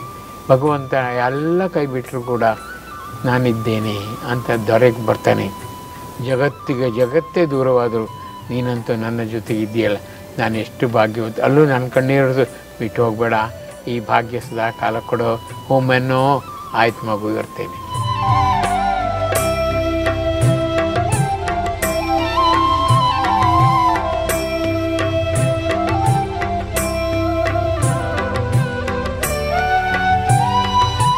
ಆ ಉತ್ತರ ತಗೋಬೇಕು. ನಮ್ಮ ಏಳಿಗೆ ಯಾಕೆ ಆಗೋದಿಲ್ಲ ಅಂದರೆ ನಾವು ಉತ್ತರ ಪಡೆಯುವುದೇ ಇಲ್ಲ. ನಾವು ಅಪ್ಲೈ ಮಾಡಿಬಿಡ್ತೇವೆ, ಅಪ್ಲಿಕೇಶನ್ ಕೊಡ್ತೇವೆ, ರಿಪ್ಲೈ ತಗೊಳ್ಳೋದು ಬೇಡವಾ? ಸಪ್ಲೈ ಆಗೋದನ್ನು ನೋಡೋದು ಬೇಡವಾ? ಎಷ್ಟು ತಪ್ಪು ಮಾಡ್ತೇವೆ ನೋಡಿ. Apply, reply or supply and then get up. ಅದು ಮಾಡೋದಿಲ್ಲ. ನಮ್ಮ ತಂದೆ ತಾಯಿ ಹೇಳಿಕೊಡಲಿಲ್ಲ. ದೇವಸ್ಥಾನಕ್ಕೆ ಹೋಗು, ಕೈ ಮುದ್ಕೊಂಡು ಬಾ, ನಾನು ಕ್ಲಾಸಲ್ಲಿ ಫಸ್ಟ್ ಬೇಕು ಅಂತ ಬೇಡು, ಬಾ. ಏನಂದ ಕೇಳ್ತೇವಾ? ಯಾಕಂದ ಕೇಳ್ತೇವಾ? ಯಾಕೆ ಹೇಳಲಿಲ್ಲ ಕೇಳ್ತೇವಾ? ಇಲ್ಲ. ಮಗು ನೀನು ಉತ್ತರ ಪಡೀಲಿಲ್ಲ ಯಾಕೆ ಗೊತ್ತಾ? ನೀನು ಆಪ್ತತೆಯಿಂದ ಬೇಡಬೇಕು, ಅರ್ಥತೆಯಿಂದ ಬೇಡಬೇಕು. ಕಣ್ಣೀರು ಹರಿಸ್ಬೇಕು. ನಾನು ಬರಬೇಕಂತ ಎಷ್ಟು ಕಣ್ಣೀರು ಹರಿಸ್ತೀನಿ, ನಾನು ಓಡಿ ಬರ್ತೇನೆ ನೋಡು. ಭಗವಂತನೇ ಕಣ್ಣೀರು ಹರಿಸಿದ್ಯಾ ನನ್ನ ಮಗು, ಇದೇ ಥರ ಹರಿಸ್ಬೇಕು ಅಂತ ಹರಿಸಿ. ತಾಯಿ ಹರಲಿ, ಮಗುವಾಗ ಗೊತ್ತಾಗೋದಿಲ್ವಾ? ಮಾಡ್ತೇವ ನಾವು ಆ ಥರ ತಿದ್ದು ಒಂದು ಅವಕಾಶ ಕಳ್ಕೊಂಡಿದ್ದೇವಲ್ಲ. ಎಷ್ಟು ತಪ್ಪು ಮಾಡ್ತೇವೆ ನೋಡಿ. ದೊಡ್ಡವರೇ ತಿದ್ದುದಿಲ್ಲ, ಇನ್ನು ಮಕ್ಕಳಿಗೆ ಗೊತ್ತಾಗೋದು ಹೇಗೆ? ಯಾಕೆ ನಮ್ಮ ದೇಶ ಬಲವಾಗುವುದಿಲ್ಲ ಅಂದರೆ ಭದ್ರವಾದ ಬುನಾದಿ ಮೂಲಕ ನಾವು ತಪ್ಪಿದವರಿಗೆ ಬಲ ಕೊಡ್ತಾ ಇಲ್ಲ. ಸಬಲರಾಗುವಂತೆ ಅವ್ರಿಗೆ ಪ್ರೇರಿಸುವುದಿಲ್ಲ. ಸತ್ತೇ ಬಿಡ್ತೇವೆ. ಆದರೂ ಪರವಾಗಿಲ್ಲ ಅಂತ ನಾವೇ ಹೇಳ್ತೇವೆ. ಎಂಥ ಮೂರ್ಖರು. ಆದರೂ ಗುರುಜಿ ಹೇಳ್ತಾರೆ, ನನ್ನ ಭಾರತ ಬಾಯಿ ಮುಚ್ಕೋ, ಸರಿ ಮಾಡ್ತೇನೆ.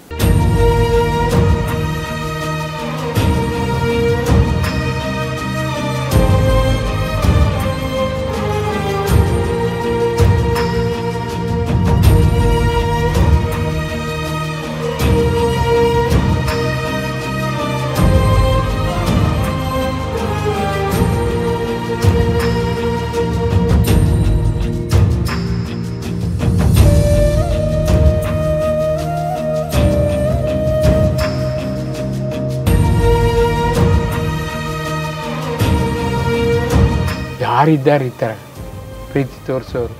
1000 ಮಾತ್ರ ಹೃದಯದವರು.